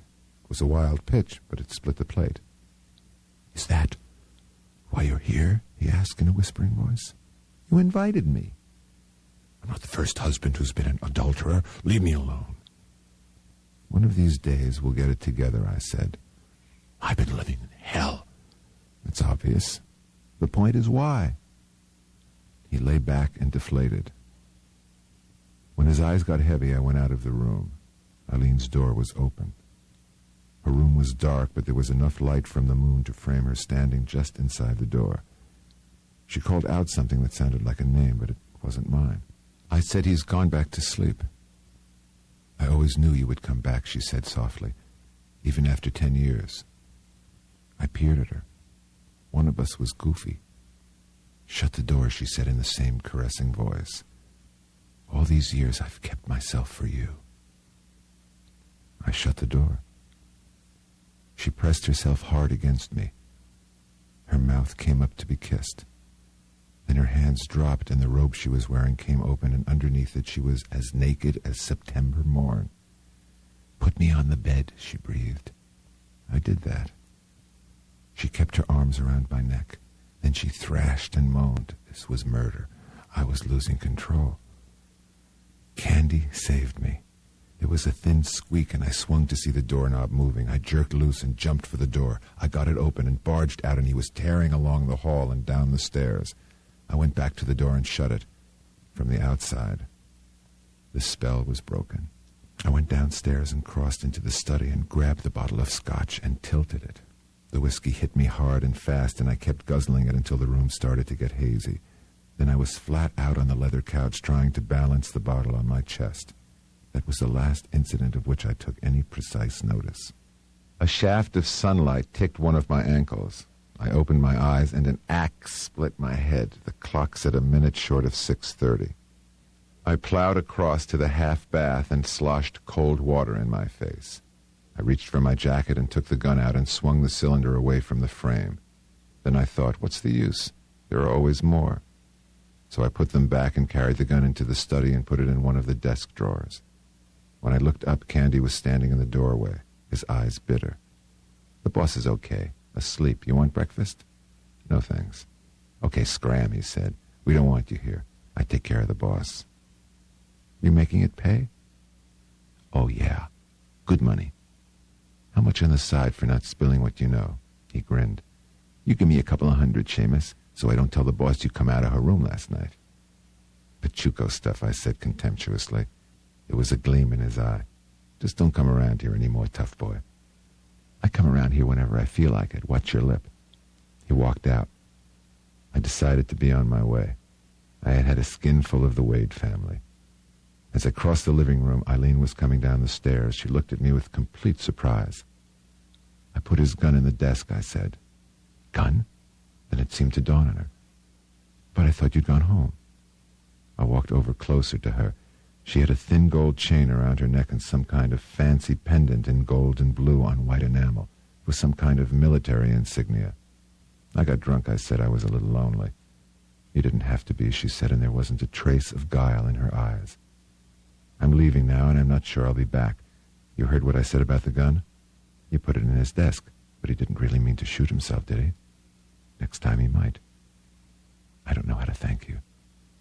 You made a good try. She got pink. Then she laughed. I had a curious dream. Someone I used to know was here in the house. Someone who has been dead for 10 years. She touched the pendant. That's why I'm wearing this today. You gave it to me. She lowered her eyes. You said you were not coming back. I said I wasn't sure. There's something very wrong in this house, and only part of it came out of a bottle. So long, Mrs. Wade.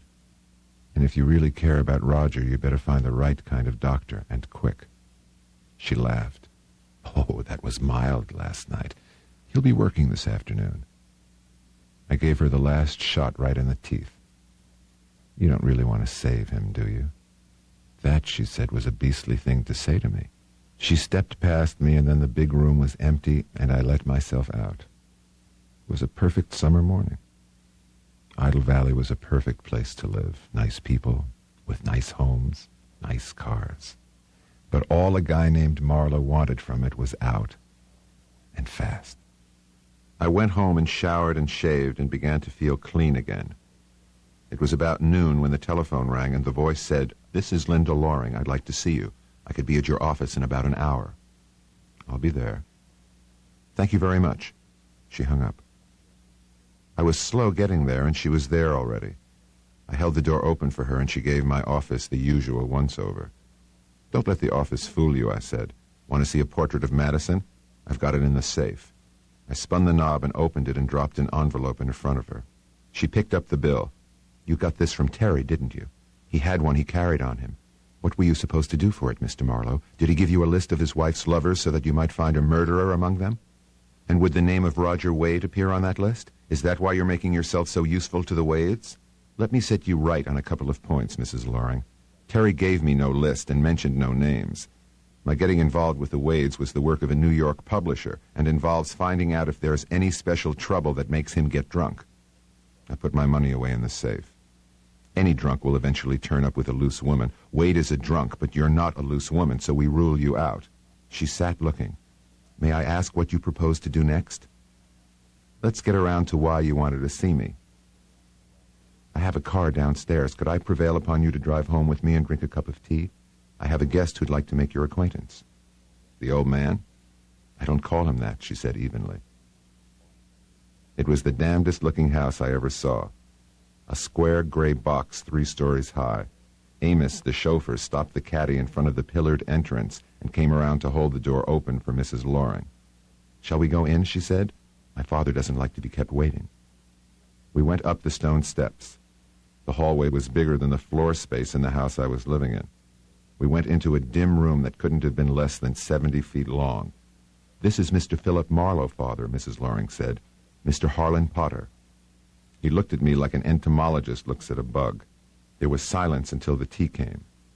"2 cups, Harlan Potter said. "You can have your tea in another room, Linda." She went out of the room. I stared at him. I don't know how it feels to be worth $100 million or so, but he didn't look as if he was having any fun. "It will save time, Mr. Marlowe, if I put my position before you. I believe you're interfering in my affairs. I propose to stop it. It has been reported to me that you helped Terry get out of the country, that you have doubts about his guilt, and you have since made a contract with a man who is known to my dead daughter, Roger Wade. I further understand this man is a dangerous alcoholic." "First," I said, "I do not believe Terry killed his wife because of the way it was done. Second, I didn't make a contract with Wade. I was asked to do what I could to keep him sober while he finished a writing job. Third, I haven't seen any signs of his being a dangerous alcoholic. Fourth, my first contact was at the request of his New York publisher, and I didn't have any idea then that Wade knew your daughter. Fifth, I refused this offer of employment, and then Mrs. Wade asked me to find her husband, who was away taking a cure. Sixth, you sent a lawyer named Sewell Endicott to get me out of jail. Seventh, when I got out, a hoodlum named Mendy Menendez warned me to keep my nose clean and gave me a song and dance about how Terry had saved his life and the life of a gambler at Las Vegas named Randy Starr." "Surely," Harlan Potter said, "you are not under the impression that I number Mr. Menendez and Mr. Starr among my acquaintances." "I wouldn't know, Mr. Potter. The next person to warn me off was your daughter, Mrs. Loring. She gave me the idea I'd have a short career if I got you mad. Are you mad, Mr. Potter?" "When I am," he said coldly, "you will not have to ask." "I think all you wanted, Mr. Potter, was quiet. Just what have I done to disturb you?" He grinned. "You are exactly right in thinking all I want is quiet. It's quite possible your connection with the Wades is coincidental. I am a family man, Mr. Marlowe. One of my daughters married a Bostonian prig, and the other made a number of marriages, the last with a pauper who suddenly lost his self-control and murdered her. He shot her with a Mauser automatic. The bullet went through her head and lodged in the wall. The fact was not published. Terry killed his wife. He had to run away. But he called you first." He nodded. "I told him to disappear and I would see what I could do.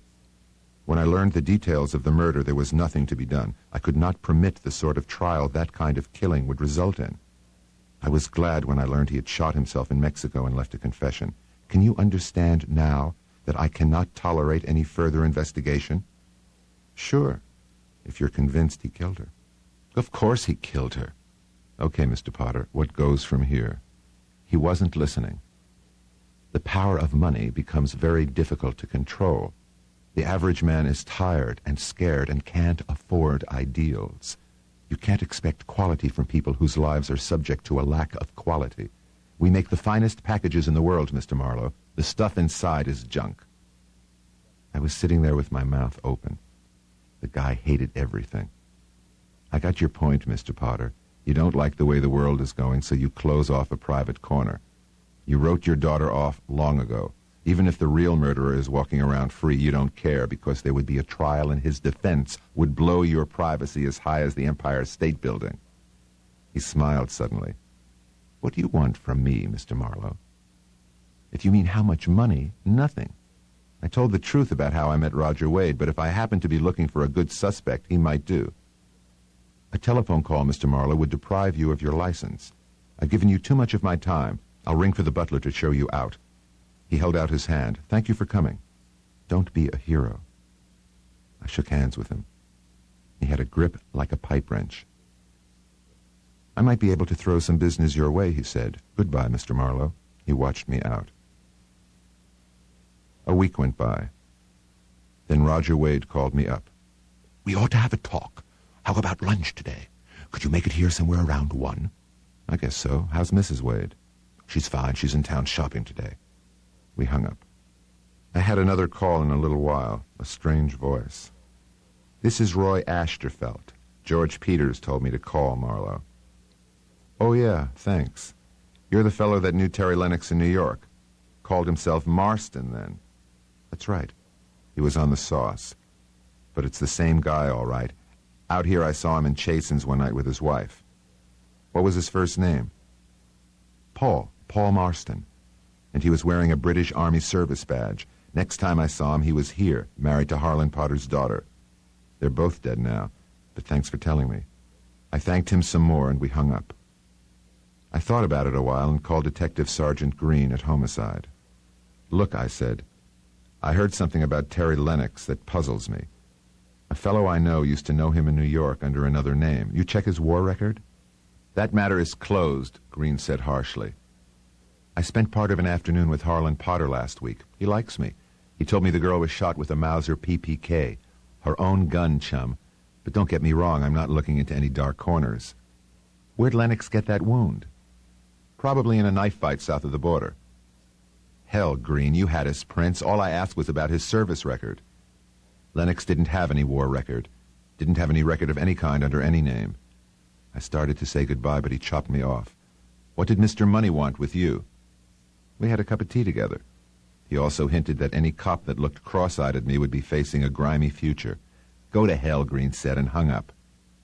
A difficult thing being a cop. You never know whose stomach it's safe to jump up and down on.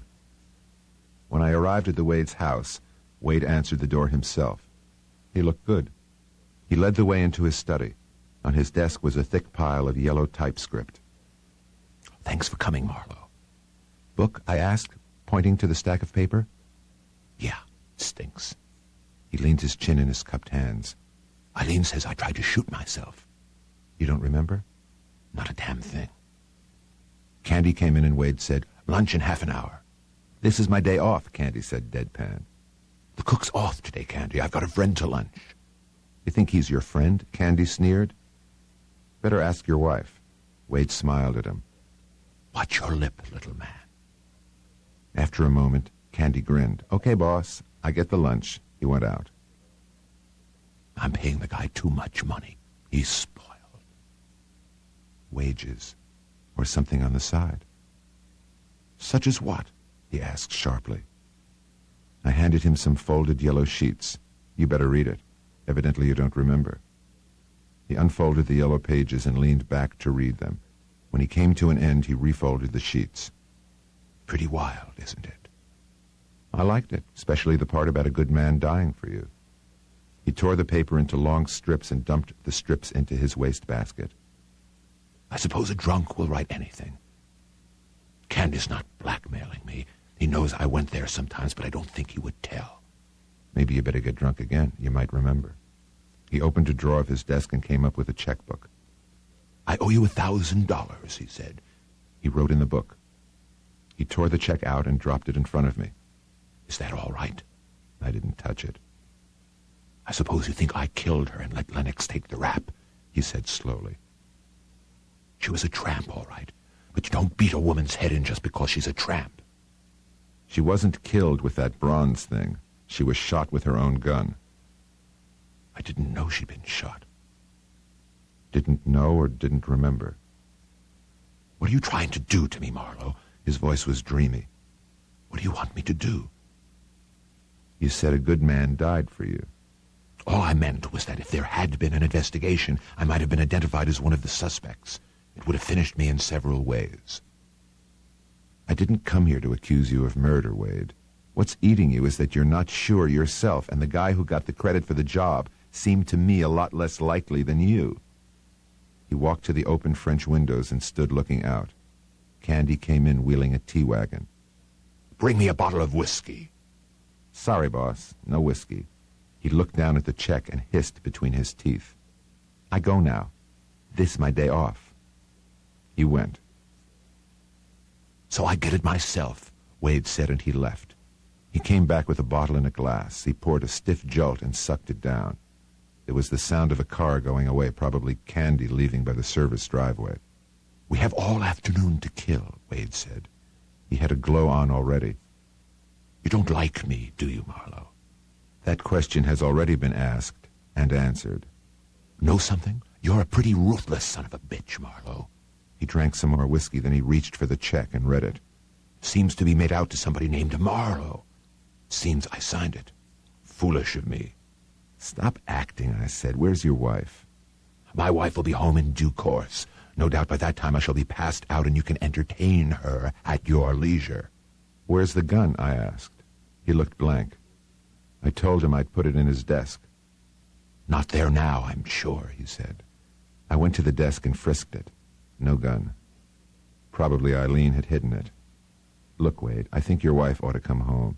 Somebody has to look out for you, and I'll be goddamned if it's going to be me. He was still holding the check. He tore it across, then again and again, and let the pieces fall to the floor. Your service has come very high. Even $1,000 and my wife failed to satisfy you. I'm leaving, I said. Why? You wanted me to remember. Here in the bottle is my memory. Stick around, pal. I'll tell you about all the women I've murdered. Okay, Wade, I'll stick around, but not in here. If you need me, just smash a chair against the wall. I went out and left the door open. I stretched out on one of the chaises. Across the lake, there was a blue haze against the hills. Idle Valley was having a perfect summer. Somebody had planned it that way. Top-drawer crowd, the lovely people, like the Lorings and the Wades. Pure gold. I lay there for a half an hour trying to make up my mind what to do.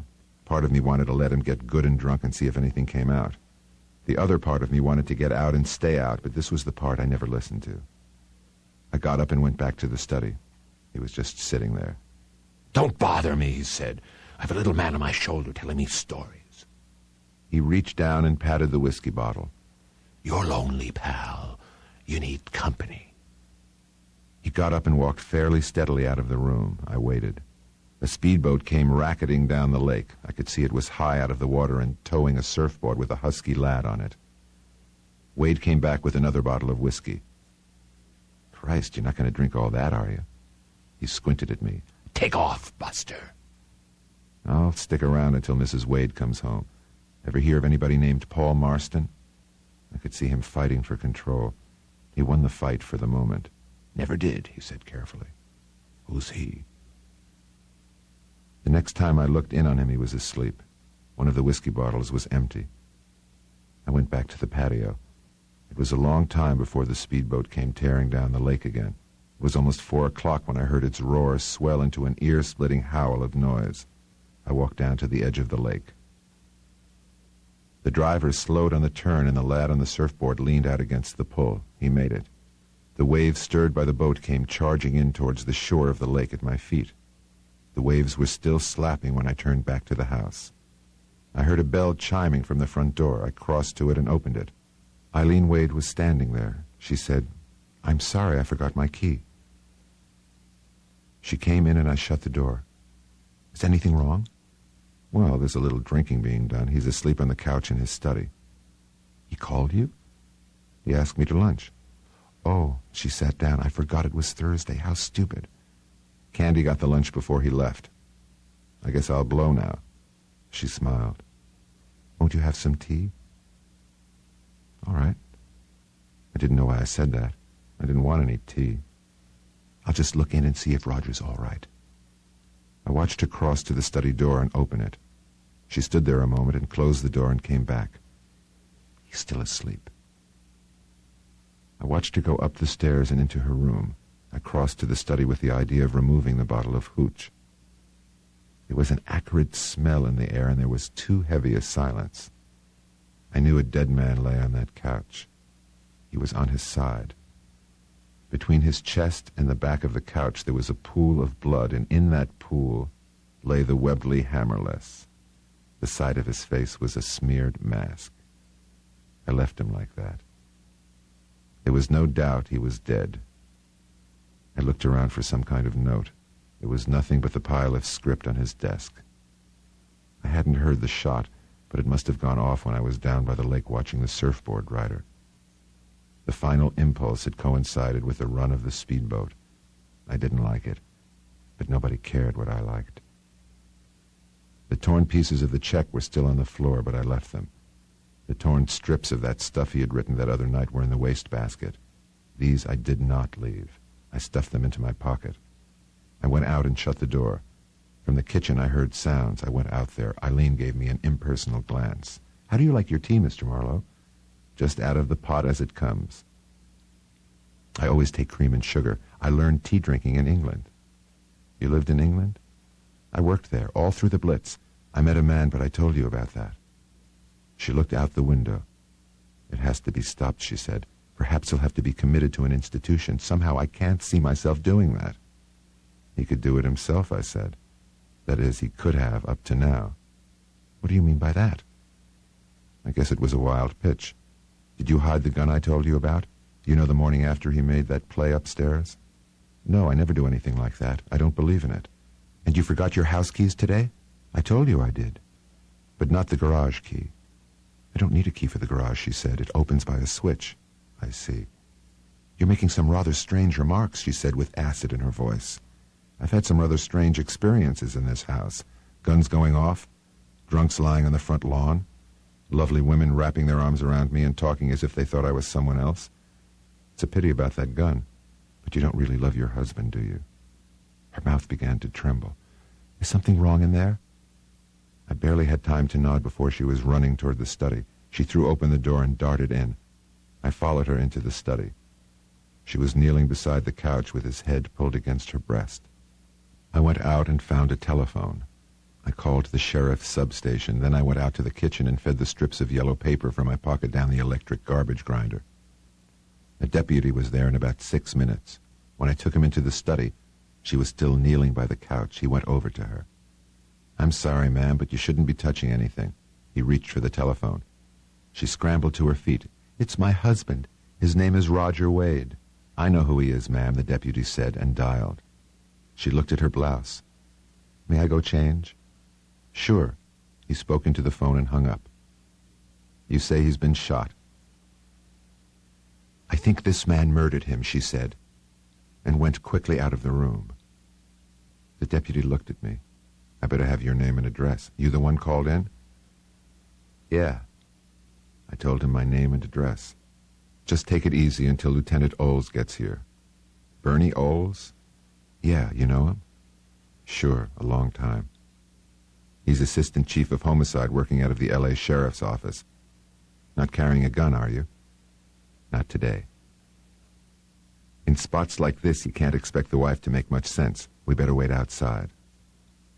Oles was a tough cop with a grim outlook on life, but a decent guy underneath. He came down the stairs, rubbing the side of his jaw. Men had come and gone. I had just sat in the living room and waited. "How's Mrs. Wade?" I asked. "Too relaxed. She must have grabbed some pills. Demerol. Gunshot suicides always interest me," Oles said. "So easy to fake. The wife says you killed him. She says you knew where the gun was. Knew he was getting drunk, knew he had fired off the gun the other night."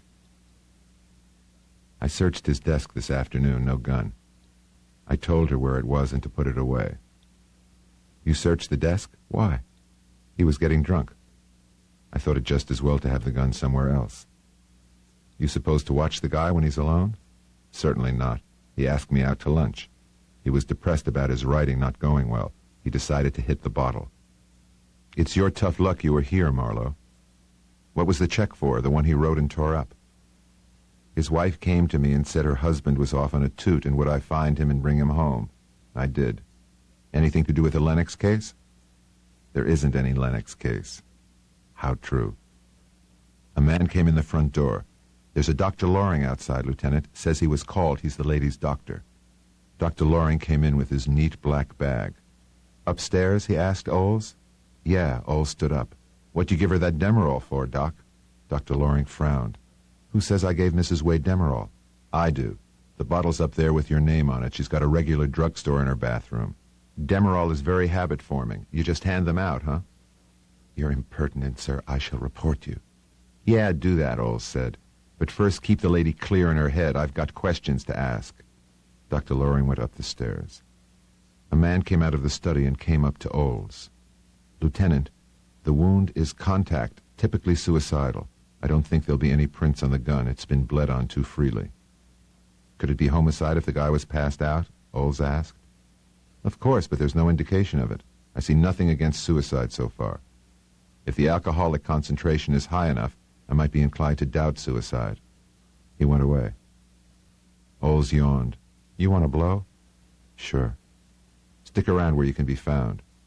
You knew where the gun was and had the house to yourself. A perfect setup. Everything but a motive. Okay, Bernie. I'll be home all evening. I drove home and waited for something to happen. It was 9 o'clock when Bernie Oles called up and told me to come in and not stop on the way to pick any flowers. They had Candy in a hard chair against the wall of the sheriff's anteroom. He hated me with his eyes as I went by him into a big square room where Captain Hernandez sat behind the desk. All right, Marlowe, he said briskly, let's have it. Start from the beginning. I gave it to them from the beginning. The truth and nothing but the truth. But not quite all the truth. Nice, Hernandez said at the end, but not quite complete. The night Wade shot off the gun in his bedroom, you went into Mrs. Wade's room and were in there with the door shut. What were you doing in there? She called me in and asked me how he was. How long were you in there? 3 minutes, maybe. I suggest you were in there a couple of hours. You are misinformed, Captain. After you left the room, you went downstairs and spent the rest of the night on the couch. Oles went out and came back with Candy. I knew it was coming. Candy told his story in a quiet, savage voice. He had seen Eileen Wade standing in the door of her room taking her clothes off. He had seen me go in her room and stay there a long time, a couple of hours, he thought. When he had finished, he gave me a corrosive look.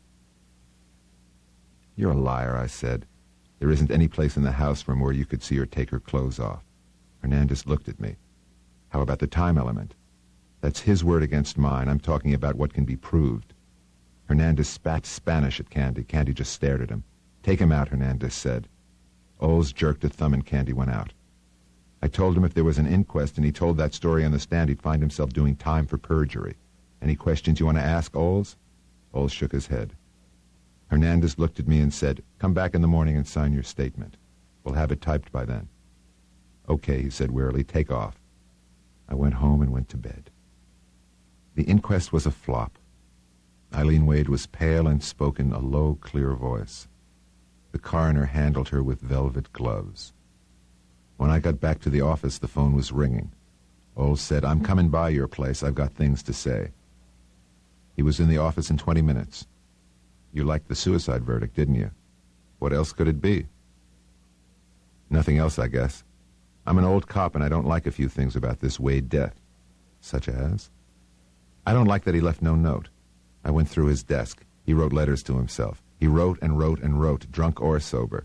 That guy would have left a 2-page letter if he knocked himself off. The next thing I don't like is he pulled the trigger just when the noise of that speedboat could drown out the shot.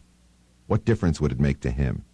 More coincidence still that the wife forgot her door keys on the help stay off and had to ring the bell to get into the house. You're forgetting something, Bernie. My car was in the driveway, so she knew I was there before she rang the bell. He grinned. All right, here's the picture. You were down at the lake. Wade was asleep in his study. Suppose she didn't forget her keys. That she goes into the house, looks across and sees you down at the water, looks into the study and sees Wade asleep, knows where the gun is, gets it, waits for the right moment, plugs him, goes back outside, waits for the speedboat to go away, and then rings the doorbell and waits for you to open it. With what motive? Yeah, he said. That knocks it. If she wanted to slough the guy, it was easy. Plenty alimony, nice property settlement. No motive at all. Anyhow, the timing was too neat. She couldn't have done it unless you were in on it. I still don't like it. He held his hand up. I'm not accusing anybody, just speculating. What were you doing with these people anyway? You were pretty helpful and you didn't make a dime. You were pretty helpful to a guy named Lennox, too, and you didn't make a dime. What do you do for eating money, pal? I'm a romantic, Bernie. I hear voices crying in the night, and I go see what's the matter. You got sense, you shut your windows and turn up more sound on the TV set. Bernie walked to the door. You think you're cute, kid, but you're just stupid. I know when a guy is holding out on me. He let the door close and his heels hammered down the corridor. I dialed the number of Mindy Menendez's joint on the strip. When I finally got him on the line, he said, Hello, cheapie. Been keeping your nose clean? Haven't you heard? I got to be friends with another guy who suicided. Also, the other afternoon, I had tea with Harlan Potter. Nice going. All I want is a little information, Mindy. Like about Paul Marston. Never heard of him. You said that too quick. Paul Marston was the name Terry Lennox used in New York before he came here. So? Terry's prints were checked through the FBI files. He never served in the armed forces. Take a kind word and forget the whole thing. Were you ever in England, Mendy? You and Randy Starr and Paul Marston or Terry Lennox? In the British Army, perhaps? Now listen careful, Marlowe. You stir up that Lennox case and you're dead. Terry was a pal and I got feelings. I'll go along with you just this far. It was a British commando outfit, okay? It happened in Norway, November 1942. Thank you, Mindy. And buy yourself a paper, cheapie. Read and remember. Big tough Willie Magoon, beat up in front of his own house. I saw him bounce your boy Chick off the wall in front of Victor's. He hung up. I bought a paper, and it was just as Menendez had said. Big Willie Magoon. Seriously, but not critically injured. In our town, the mobs don't kill a cop. A live cop who has been put through the meat grinder is much better advertising. I sat there and brooded about it, and then I dialed the Carn organization and asked for George Peters. I left my name. I went to the main library and found what I wanted in a smallish red-bound book published in England. Then I went home. George Peters called me at 5:40. Listen, I said, I want to become a client of your agency if it doesn't cost too much. Depends on what you want done, old boy. London is full of guys like me. They call them private inquiry agents. Your outfit would have connections. I want some information and I want it quick. Must have it before the end of next week. Spill. I want to know about the war service of Terry Lennox or Paul Marston, whatever name he used. He was in the commandos. I want to know what happened to him. Also, they keep their vital records over there in a place they call Somerset House. I want to know if he figures there in any connection, birth, marriage, anything. I want certified copies of everything. Peters said he would get a night letter off to London at once. Howard Spencer called me the following Friday morning. He was at the Ritz Beverly and suggested I stop over for a drink. I've just talked to Eileen Wade. She has read the script Roger left and she thinks it can be finished off easily. I'll be over in a half an hour, Mr. Spencer. Better make it your room. He had a roomy suite on the west side of the hotel. I take it you have something on your mind, he said. I'll drive you out to Idle Valley. I'd like to see Mrs. Wade, too. He looked uncomfortable. I'm not sure she wants to see you. I know she doesn't. I can get in on your ticket. What good would it do for you to see her, Marlowe? I have something to say to her. I'd like to have somebody along with me as a witness. Witness to what? He snapped. You'll hear it in front of her or you won't hear it at all. Now, just a minute. Is there some mystery about Roger Wade's death? No mystery at all. But the homicide dick who investigated the case is an old friend of mine. He doesn't like a few things. Why did Roger leave no note? Why did Eileen leave him alone the day the help got off? My God, Spencer bleated. Are you telling me the fool cop suspects Eileen? He would if he could think of a motive. And you want to talk to her, he said slowly, in the presence of a witness? That's right. He looked at his watch. I hope to God you're crazy. We looked at each other in silence. When we reached the Wade's place, Spencer got out and marched to the house. The door opened almost at once. Candy was there. Spencer went in and Candy shut the door in my face. I waited and nothing happened. I leaned on the bell. Candy came out snarling. You want a knife in your belly? Candy! It was her voice and it was sharp. I went in. She was standing at the end of one of the Davenports and Spencer was standing beside her. She looked like a million. I didn't realize you were bringing someone with you, she said to Spencer. Marlowe drove me out, Spencer said. He wanted to see you. She smiled at him. You want the script, if I may? It's on the desk in Roger's study. Spencer started across the room. I just sat and waited until her head came around. Well? I see you're wearing that pendant again. It's a British military badge of some sort, isn't it? It's a jeweler's reproduction of one. Spencer came back across the room and sat down and put a thick pile of yellow paper on the cocktail table. Could I look at it a little closer, I asked her. She handed the pendant to me. Why are you so interested? It's the badge of a regiment called the Artists' Rifles. The man who gave it to me was lost soon afterwards, in Norway in the spring of 1940. She smiled. He was in love with me. And you were in love with him? It was a long time ago, she said. I guess you forgot how much you opened up about him, Mrs. Wade. The wild, mysterious love that never comes but once. I'm quoting you. It's darn nice of me to have the same initials. His name was nothing like yours, she said, and he's dead. I held the pendant out to Spencer. This badge didn't even exist until 1947, I said. Therefore, nobody gave it to Mrs. Wade in 1940. Also, no artists' rifles were landed in Norway in 1940. There must be some mistake, Spencer said. I gave him a stare. That's one way of putting it. Another way of putting it is I'm a liar, Eileen said. I never knew anyone named Paul Marston. He was never missing in action. I bought this badge myself. Would an explanation like that satisfy you, Mr. Marlowe? The last part would, not the first. You did know Paul Marston, and he was missing in action in Norway. It happened in 1942, and he was in the commandos then. I see no need to be so hostile, Spencer said. Eileen had a rough time in London. Things get confused in one's memory. I took a paper out of my pocket. Sure, I said, like who you got married to. This is a certified copy of a marriage certificate. The date is August 1942. The parties are Paul Marston and Eileen Samsell. Spencer was very quiet. Eileen looked at him. But he was dead, Howard, long before I met Roger. Roger knew all about it. He knew something, I said. The name Paul Marston had a meaning for him. Then why lie about the dates? Spencer asked.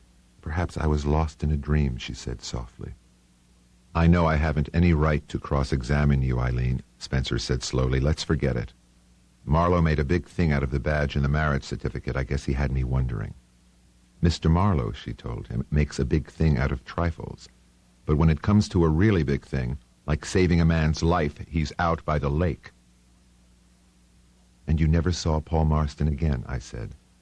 How could I when he was dead? She shuddered suddenly. In October 1942, Hitler issued an order that all commando prisoners were to be turned over to the Gestapo. We all know what that meant. Torture and a nameless death in some Gestapo dungeon. She blazed at me. You're a horrible man. You want to punish me for a trivial lie. Suppose someone you loved had been caught by those people. Is it so strange I tried to build another memory? Spencer spoke to me without looking at me. I take it you've said your piece. I stood up. I guess I was a fool to try to play it this way. I didn't investigate Paul Marston because the Gestapo murdered him, because she got mixed up on her dates, because she married him. When I started investigating him, all I knew was his name. Now, how do you suppose I knew that? Somebody told you, Spencer said curtly. Correct, Mr. Spencer. Somebody who knew him in New York after the war and later saw him out here in Chasins with his wife. Marston is a pretty common name, Spencer said. Yeah. How many Paul Marstons would you say had one side of their faces smashed by a mortar shell? How many Paul Marstons would you say saved the lives of a couple of tough gamblers named Mendy Menendez and Randy Starr? Paul Marston and Terry Lennox were the same man.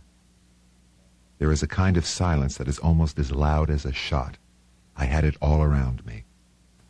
At last I looked at Eileen. When she spoke, her voice had the emptiness of a mechanical voice on the telephone that tells you the time. I saw him once, Howard. I didn't speak to him, nor he to me. He was terribly changed, but of course I knew him, and of course he knew me. Then he was gone out of the room, and the next day he was gone from her house. It was at the Lorings I saw him, and her. Linda Loring told me he just disappeared. Then that woman divorced him. Still later I heard she found him again, and they were married again. Heaven knows why. I suppose it didn't matter to him anymore. He knew I was married to Roger. We were lost to each other. Why? Spencer asked. What we had could never be recovered. I used to pretend I would find him again, but as he had been, young and unspoiled. But to find him married to that whore, that was disgusting. I already knew about her and Roger. You ask me why I didn't leave Roger and go back to Paul. After he had been in her arms and Roger in those same willing arms, no thank you. Roger I could forgive. He drank. He was a weak man, but understandable. Paul was either much more or he was nothing. In the end, he was nothing. I wouldn't say he was nothing, I said. Less than nothing, she said with sarcasm. Because he knew what she was, he killed her, then ran away and killed himself. He didn't kill her, I said, and you know it. Roger killed her, and you also know that. Did he tell you? She asked quietly. He gave me a couple of hints. He would have told me in time. It was tearing him to pieces not to. She shook her head. No, Mr. Marlowe. Roger didn't know he had killed her. He had blacked out completely. I don't believe that, Spencer said. I was there. I saw him do it, Eileen said calmly. She's going to tell us about it, I said to Spencer. If I have to tell these things on a witness stand, Howard, she said gravely, your lucrative author is going to look pretty cheap. Sexy, wasn't he? And how that poor fool tried to live up to it. All that woman was to him was a trophy. I spied on them. I saw the whole nasty scene. The time came when he was no longer a satisfactory lover, too drunk. He tried to leave, but she came after him, screaming and stark naked, waving some statuette. She tried to hit him. He was drunk. He tore the statuette out of her hand. You can guess the rest. There must have been a lot of blood, I said. Blood? She laughed bitterly. You should have seen him when he got home. There was blood all over him. I got him into the shower. I got an old suitcase and gathered up all the bloody clothes. I drove to Chatsworth Reservoir, and you can guess what I did with the suitcase full of bloody clothes. Weren't you afraid? Spencer asked. I was sick with fear. If he remembered, he would probably kill me. I said, in that stuff he left in the typewriter, he said a good man had died for him. For no reason, I could see Spencer suddenly got tough. Let me get this straight, Eileen. The police suspect you of killing Roger. All they need is a motive. Looks to me like they might be able to put one together now. She was on her feet. I think you both better leave my house, she said angrily. Well, did you or didn't you? Spencer asked calmly. Shoot Roger? Her face was white and tight and angry. What has got into you, for God's sake? He wiped his lips. Eileen, I've stayed in this house 20 times. I've never known the front door to be locked during the daytime. I don't say you shot him, I just asked you. I shot my own husband? She asked wonderingly. Assuming, Spencer said, that he was your husband. You had another when you married him. Thank you very much, Howard. Roger's swan song is there in front of you. Take it and go.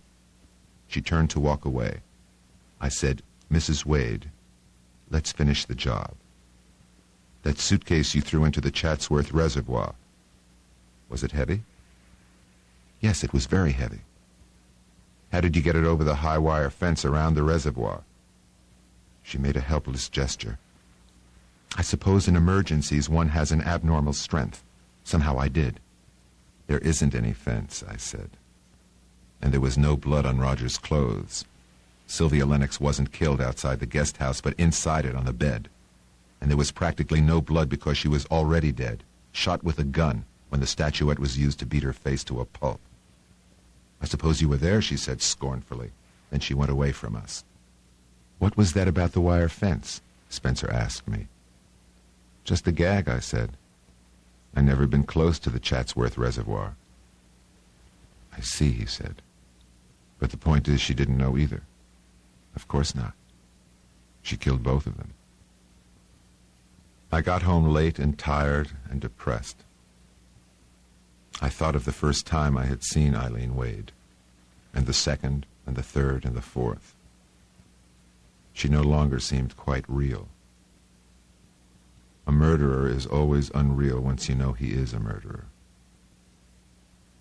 It was almost daylight when I finally went to bed. The jangle of the telephone dragged me out of a black well of sleep. Yeah? This is Candy, senor. The lady is dead. Dead. What a cold, black, noiseless word it is. I think the medicine. It's called Demerol. I think 40-50 in the bottle. Empty now. You call anybody? Dr. Loring, Candy said. He called the cops. I don't show him the letter. Letter to who? Senor Spencer. Give it to the police, Candy. And don't hide anything. Don't tell them any lies. There was a little pause. Then he said, "Si," and hung up. It was a couple of hours later that Bernie Olds called me. "Okay, wise guy," he said, "get down here and suffer." It was like the other time. We were in Captain Hernandez's office, and Captain Hernandez was there, and Bernie Olds and a man from the coroner's office, and Dr. Loring, and a deputy named Lawford from the DA's office. Hernandez had some handwritten sheets of notepaper in front of him. "This is informal," Hernandez said. "Dr. Weiss represents the coroner who will decide whether an inquest is necessary. Dr. Weiss?" "I think no inquest," he said. "There's every indication of narcotic poisoning." "Any deduction about the amount taken, Dr. Weiss?" "A fatal dose," he said, and smiled. "According to her confession, she took 2,300 milligrams. It could be an accidental overdose." Hernandez turned to Lawford from the DA's office. "What happens if I give this letter to the press?" "I've read that purported confession," Lawford said, "and I don't believe a word of it. I can't speak for the DA, but my own feeling is your confession would be no grounds to seek an indictment even if the woman had lived. And having already believed one confession, you wouldn't care to believe another that contracted the first one," Hernandez said caustically. "Take it easy. Any law enforcement agency has to consider public relations. If the papers printed that confession, we'd be in trouble." Hernandez said, "Okay, it's your baby. Sign the receipt for me." He shuffled the pink pages together, and Lawford leaned down to sign a form. He put the pages in his pocket and walked out. Dr. Weiss nodded to Olds and Hernandez and went out. Loring stood up to go. "I take it I may inform a certain interested party that there'll be no further investigation of this matter?" he said stiffly. "Get lost, Jack," Hernandez said. Dr. Loring almost staggered with shock. Then he made his way out of the room. Then Hernandez looked at me. "This is the end, then?" I asked. "Sure it's the end," Olds said. "I was set to pull her in for questioning. Wade didn't shoot himself. The Lennox Frail had taken both her men from her. Wade was a blackout drunk. The bastard either thought he had killed Sylvia Lennox or had some reason to know his wife had. None of it explains why she wanted me around. I could think of reasons. You were the loose end. The guy that helped Lennox escape, probably his confidant. What did he tell you? He took the gun that killed her. She could have thought he did it for her. She wanted to milk you. And if she needed a fall guy, you were it. And then you blew the whole thing up in her face with Spencer listening." "What are you not convinced about?" Hernandez asked. "I'm convinced," I said. "The case is dead." "Also," Olds said, "the telephone was working yesterday." "Oh, sure," I said. "You'd have come running and found a mixed-up story. This morning you have what I suppose is a full confession. You haven't let me read it. If any real work had been done on the Lennox case at the time, somebody would have dug up his war record. Somewhere a connection with the Wades would have turned up." "It's possible," Hernandez admitted. "But you don't fool around with an open-shut case. You want to read what she wrote in that letter? Okay, read it. I've got to go down the hall." He put a folder on top of the desk. "There are 5 photostats in here, Marlowe. Don't let me catch you looking at them." Olds followed him out. When I was alone, I lifted the cover and looked at the photostats. There were 6 of them. I took one and rolled it up and slipped it in my pocket. Then I read the next one in the pile. In about 10 minutes, Hernandez came back. He tallied the photostats and put the file back in his desk. "Get the hell out of here. I've got work to do." I got up to go. He said, "You carry a gun these days?" "Part of the time." "Big Willie Magoon carried 2. He picked up a rubber band and stretched it between his fingers. "See you around." I went out of the door and got out of the building fast. Back in my office, I blew a clear space on my desk and unrolled the photostat. I read it over again. It was reasonable enough to satisfy any open mind. Eileen Wade had killed Terry's wife in a fit of jealous fury, and later she had killed Roger because she was sure he knew. "I have 46 Demerol tablets," she wrote. "I now intend to take them. I have no regrets, except possibly that I could not have found them together and killed them together. I have no regrets for Paul, whom you have heard called Terry Lennox. He was the empty shell of the man I loved and married. He should have died young in the snow of Norway. Time makes everything mean and shabby and wrinkled." I looked up the number of the journal. I dialed it and asked for Lonnie Morgan. He remembered me. "I've got something for you if you want it." "Such as?" "A photostat of a confession to 2 murders." "Where'd you get this?" "The DA's office has the original. They won't release it." "I'll call you. I have to check with the brass." We hung up. At 3:30, Lonnie Morgan came to see me. "Mr. Sherman, the managing editor, said I could see what you have." "It's off the record, unless you agreed to my terms." I handed him the photostat. He read the 4 pages rapidly and then again more slowly. Give me the phone. He dialed, waited, and then said, "Here it is, Mr. Sherman." He read slowly and distinctly. Then he lowered the phone. "He wants to know how you got this. Tell him it's none of his business how. Where is something else. The stamp on the back shows that. Mr. Sherman, it's apparently an official document of the sheriff's office. Also, there's a price." He listened some more and then pushed the phone across the desk. "Wants to talk to you." It was a brusque voice. "Mr. Marlowe, what are your terms? You print the confession in full in the form of a photographic reproduction, or you don't print it at all. You don't expect to be paid?" "Not with money." I gave the phone back to Lonnie Morgan. He spoke briefly and hung up. "He'll do as you say. Reduced to half size, it'll take about half of page 1A. Mind my saying I think you're a damn fool? Remember that night you drove me home from the city Bastille? You said I had a friend to say goodbye to. If you publish this photostat, that'll be it." "Okay, but if this confession is printed, a lot of people will be sore. The DA, the coroner, the sheriff's crowd, a powerful citizen named Potter, and a couple of toughies called Menendez and Starr. You'll probably end up in the hospital or in jail again." He drifted out of the office like something blown by the wind. I picked up a copy of the evening edition of the Journal and read it at home. They had fitted the article into the top half of the page. There was a brusque editorial on another page. There was a half-column by Lonnie Morgan on still another page. Lonnie Morgan's piece was a factual recapitulation of the Lennox case and the suicide of Roger Wade. The editorial asked questions, the kind a newspaper asks of public officials when they are caught with jam on their faces. About 9:30, the telephone rang, and Bernie All said he would stop by on his way home. "Seen the Journal?" he asked coyly and hung up without waiting for an answer. When he got there, he said he would drink a cup of coffee. While I made it, he wandered around the house. "You live pretty lonely for a guy that could get himself disliked," he said. "What's over that hill and back?" "Another street." I carried some coffee into the living room, and he parked himself. "What are you here for, Bernie? You don't like me. No cop likes it when a private citizen does police work behind his back. If you had come clean from the start, Wade might still be alive. What would you like me to say?" "Nothing. It's too late. Right now, it might be smart for you to leave town." "I'm not that important, Bernie. Maybe I did some things wrong, but the truth came out. You could have had her yesterday afternoon." "With what?" "Okay, wise guy. She'd have been alive. You wanted her dead, you punk." "I wanted her to take a long look at herself. What she did about it was her business. I wanted to clear an innocent man. I didn't give a good goddamn how I did it, and I don't now. The hard boys will take care of you, Buster." He went across to the door and opened it. "Nice and quiet here," he said. "Just quiet enough." He went down the steps and left. Cops never say goodbye. They're always hoping to see you again in the lineup.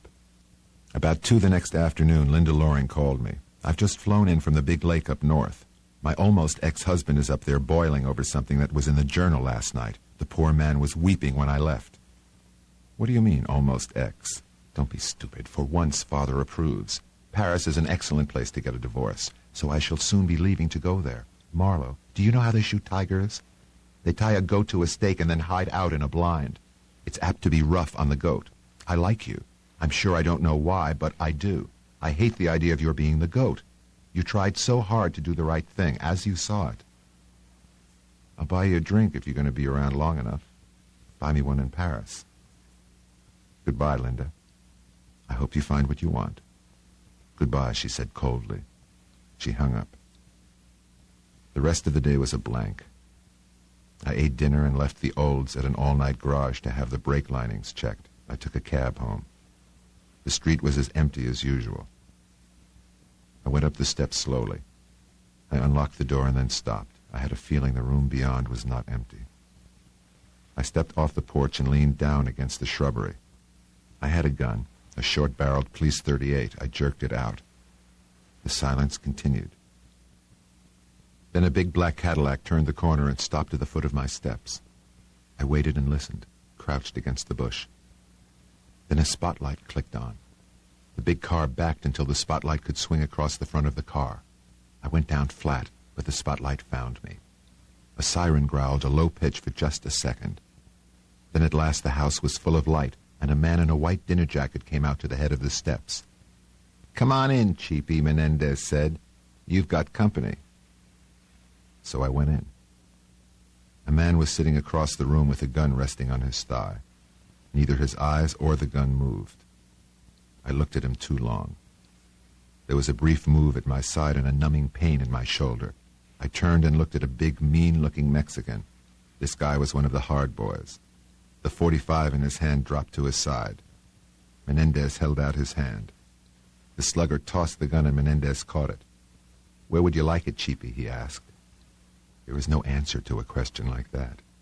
He slashed me across the face with a gun barrel. "How come you do your own slugging, Mendy? I thought that was coolie labor for the sort of boys that beat up Big Willie Magoon." "It's the personal touch," he said softly. "On account I had personal reasons. The Magoon job was strictly business." "But what have I done to you?" I asked. He hit me again. "You made me look bad." "I've got a hunch there's more to it than that. Lennox was your pal. He got dead, and I had something to do with proving him innocent. So that makes you look bad? He saved your life, and he lost his." He swung his arm back to slug me a third time when I kicked him in the pit of the stomach. He jackknifed, gasping. I put a knee to his face. The man in the chair laughed. That staggered me. "Don't kill him," he said mildly. "We want to use him for live bait." There was movement in the hall, and Oles came through the door. He looked down at Menendez. Oles looked at me. "That was a plant, kiddo," he said cheerfully. "You hurt bad? Well, for my money, you had it coming." He jerked Menendez to his feet. "You got crossed up, sweetheart," Oles told him. "I ain't grieving over Magoon. He had it coming. But he was a cop. And punks like you lay off cops, always and forever." "You ordered 3 muscles," Oles said. "What you got was 3 deputies from Nevada. Somebody in Vegas don't like the way you forgot to clear with them. The somebody wants to talk to you. You can go along with these deputies." Mendy crossed himself quickly and walked out the front door. The tough Mex followed him, then the other one. There was a sound of doors banging, then a car went off into the night. "Nice work, Bernie. Think he'll get to Vegas alive, you cold-hearted son of a bitch?" "Next time, don't try to outguess the cops," he said. "You think we let you steal that photostat for laughs? We had a hunch Mendy would come gunning for you. We put it up to Starr cold. No mobster beats up even a bad cop and gets away with it. Starr convinced us he had nothing to do with it, so when Mendy called for a squad to come and give you the treatment, Starr sent him 3 guys he knew at his own expense. Starr is a police commissioner in Vegas. The coyotes out in the desert will get fed tonight. Cop business is wonderful, uplifting work, Bernie." "You look pretty good walking in that door," Oles said. We had a drink, and he left by the back door, which he had jimmied to get in, having dropped by the night before for scouting purposes. I looked at my watch. It was still early. It only seemed like a long time since I had come home. I went to the phone and dialed the Lorings. She was in. "I was the goat, all right," I said, "but they caught the tiger alive. I could tell you about it over a drink." "Tonight? I'm packing to move out. I'm afraid that would be impossible." "It was kind of you to warn me. It had nothing to do with your old man." "Are you sure?" She sounded warmer. "Perhaps I could fit a drink in. Where?" "Anywhere you say." "I'll pick you up. What's the address there?" I told her, and she hung up.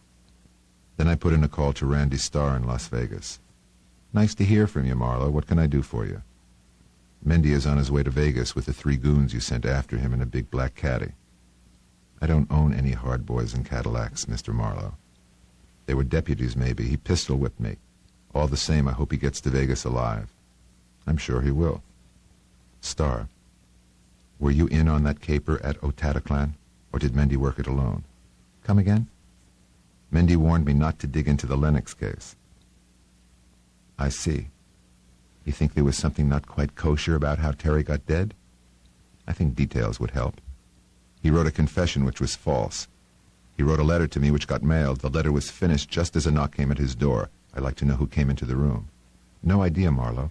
I'll ask Mendy if he has any ideas." "Yeah, find out. Or somebody else will." "You?" His voice hardened. "No, Mr. Starr. Somebody that could blow you out of Vegas without taking a long breath." "I'll see Mendy alive. Don't worry." "I figured you knew all about that. Good night, Mr. Starr." When the car stopped out front and the door opened, I went out to call down the steps. But the driver was holding the door for her to get out. He followed her up the steps with a small overnight case, so I just waited. Linda Loring stood in my living room. Your poor face, it's all cut. What would you like to drink? I thought of champagne. I've been saving it for years. 2 bottles. I suppose, without preamble, after we have champagne, you plan to grab me and throw me on the bed. Is that it? Frankly, I said, some such idea did stir. She got up and came over close to me. I'm a tired and disappointed woman.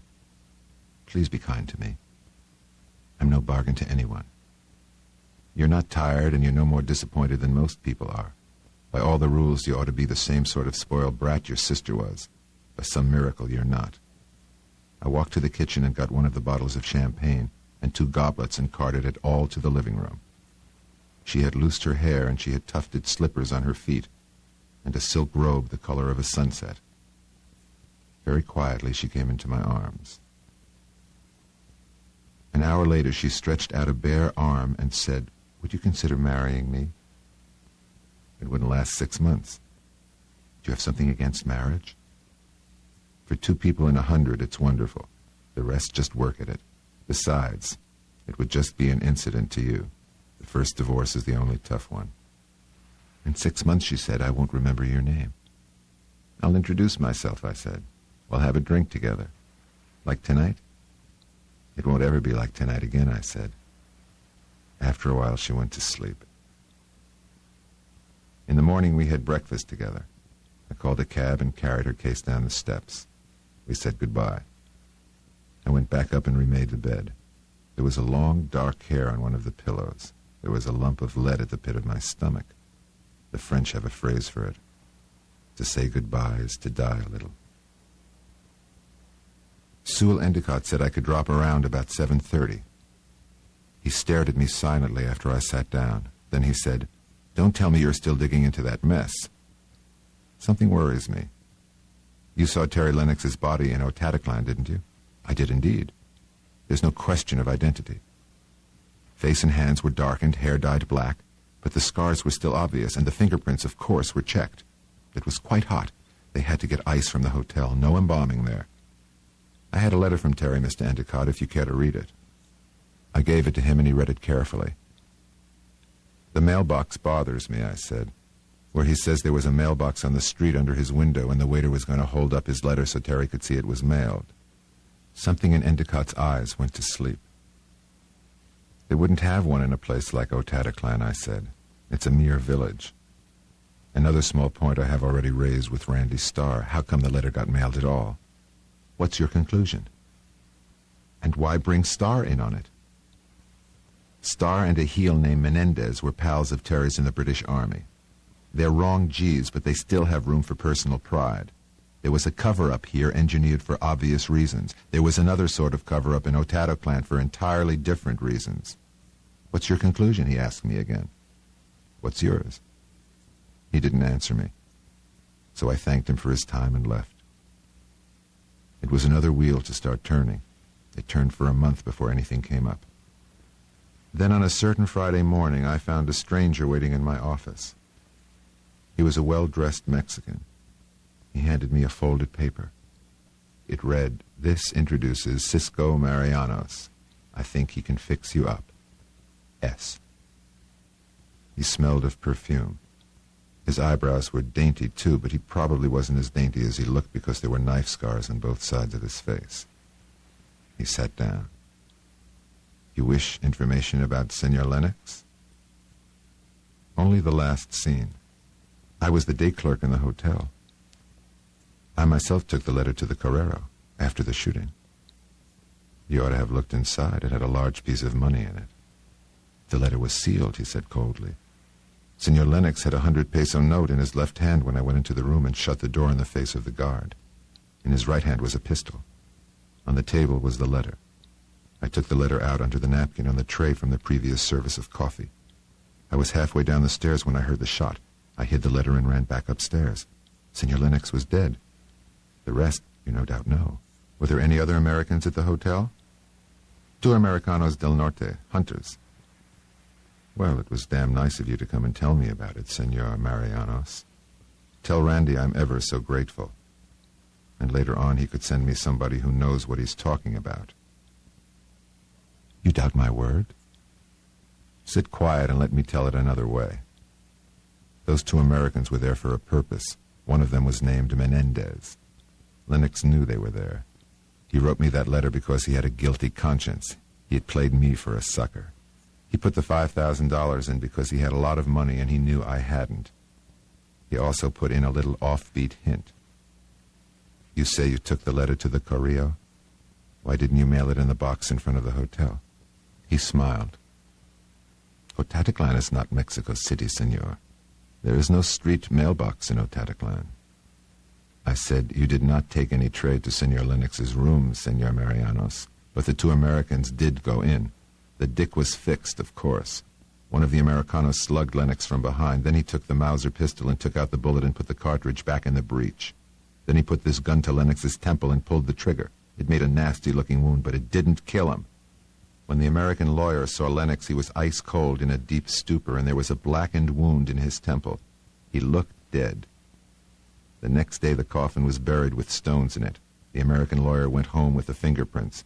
How do you like that, Senor Marianos? Then Senor Lennox may still be alive? Sure. The suicide had to back up the confession. It had to be good enough to fool the lawyer. This Menendez was tough enough to pistol-whip me for not keeping my nose clean, so he had to have reasons. All that is possible, senor. But you accused me of lying. You said I did not go into the room where Senor Lennox was and get his letter. You were already in there, chum, writing the letter. He took the dark glasses off. Nobody can change the color of a man's eyes. I suppose it's too early for a gimlet, he said. They had done a wonderful job on him in Mexico City. They couldn't make Terry's face perfect, but they had done plenty. How close did I come? Close enough. Mendy didn't like my writing you, but I held out for that. He never noticed the bit about the mailbox. You know who killed Sylvia? He didn't answer directly. It's pretty tough to turn a woman in for murder, even if she never meant much to you. Was Harlan Potter in on all this? My guess is not. My guess is he thinks I'm dead. How's Mendy? He's doing all right. In Acapulco. He slipped by because of Randy. Well, how about that gimlet? I got up and went to the safe. I spun the knob and got out the envelope with the portrait of Madison on it and the 5 C-notes. I dumped the lot on the desk and picked up the 5 C-notes. These I keep. The portrait of Madison is all yours. It's yours to keep, he said. You could have let things lie. I know. After she killed her husband, she might have gone on to better things. He was of no real importance, just a human being with a brain and emotions. Look, I didn't want anyone to get hurt, he said. I wouldn't have had a dog's chance up here. I was scared and I ran. What should I have done? Let's go have a drink somewhere where it's cool and quiet. No time right now, Senor Marianos. We were pretty good friends once, he said, unhappily. Were we? That was 2 other fellows, seems to me. You permanently in Mexico? Oh, yes, I've always liked Mexico. It wouldn't be too much risk going to Victor's for that gimlet. Pick up your money, Senor Marianos. That has too much blood on it. I gave you a chance to turn me in. I'm not sore at you. You're just that kind of guy. You were just as happy with hoodlums as with honest men. I got in a bad jam. I happen to know the sort of people who know how to deal with bad jams. They delivered, and for free. You're not the only guy in the world that has no price tag, Marlowe. I got a whiff of perfume from him. He bought a lot of me, Terry, for a smile and a few quiet drinks. It was nice while it lasted. So long, amigo. I won't say goodbye. I said it when it meant something. I'm not judging you. It's just that you're not here anymore. You've got nice clothes and perfume, and you're as elegant as a $50 whore. That's just an act, he said almost desperately. You get a kick out of it. He shrugged. Of course. An act is all there is. And here, he tapped his chest with a lighter, there isn't anything. I've had it, Marlowe. He stood up. I stood up. I shook his hand. So long, Senor Marianos. Nice to have known you. Goodbye. He turned and walked across the floor and out. I listened to his steps going down the corridor. After a while, they got faint, and they got silent. I kept on listening. Did I want him to stop suddenly and turn and come back and talk me out of the way I felt? Well, he didn't. That was the last I saw of him. I never saw any of them again, except the cops. No way has yet been invented to say goodbye to them.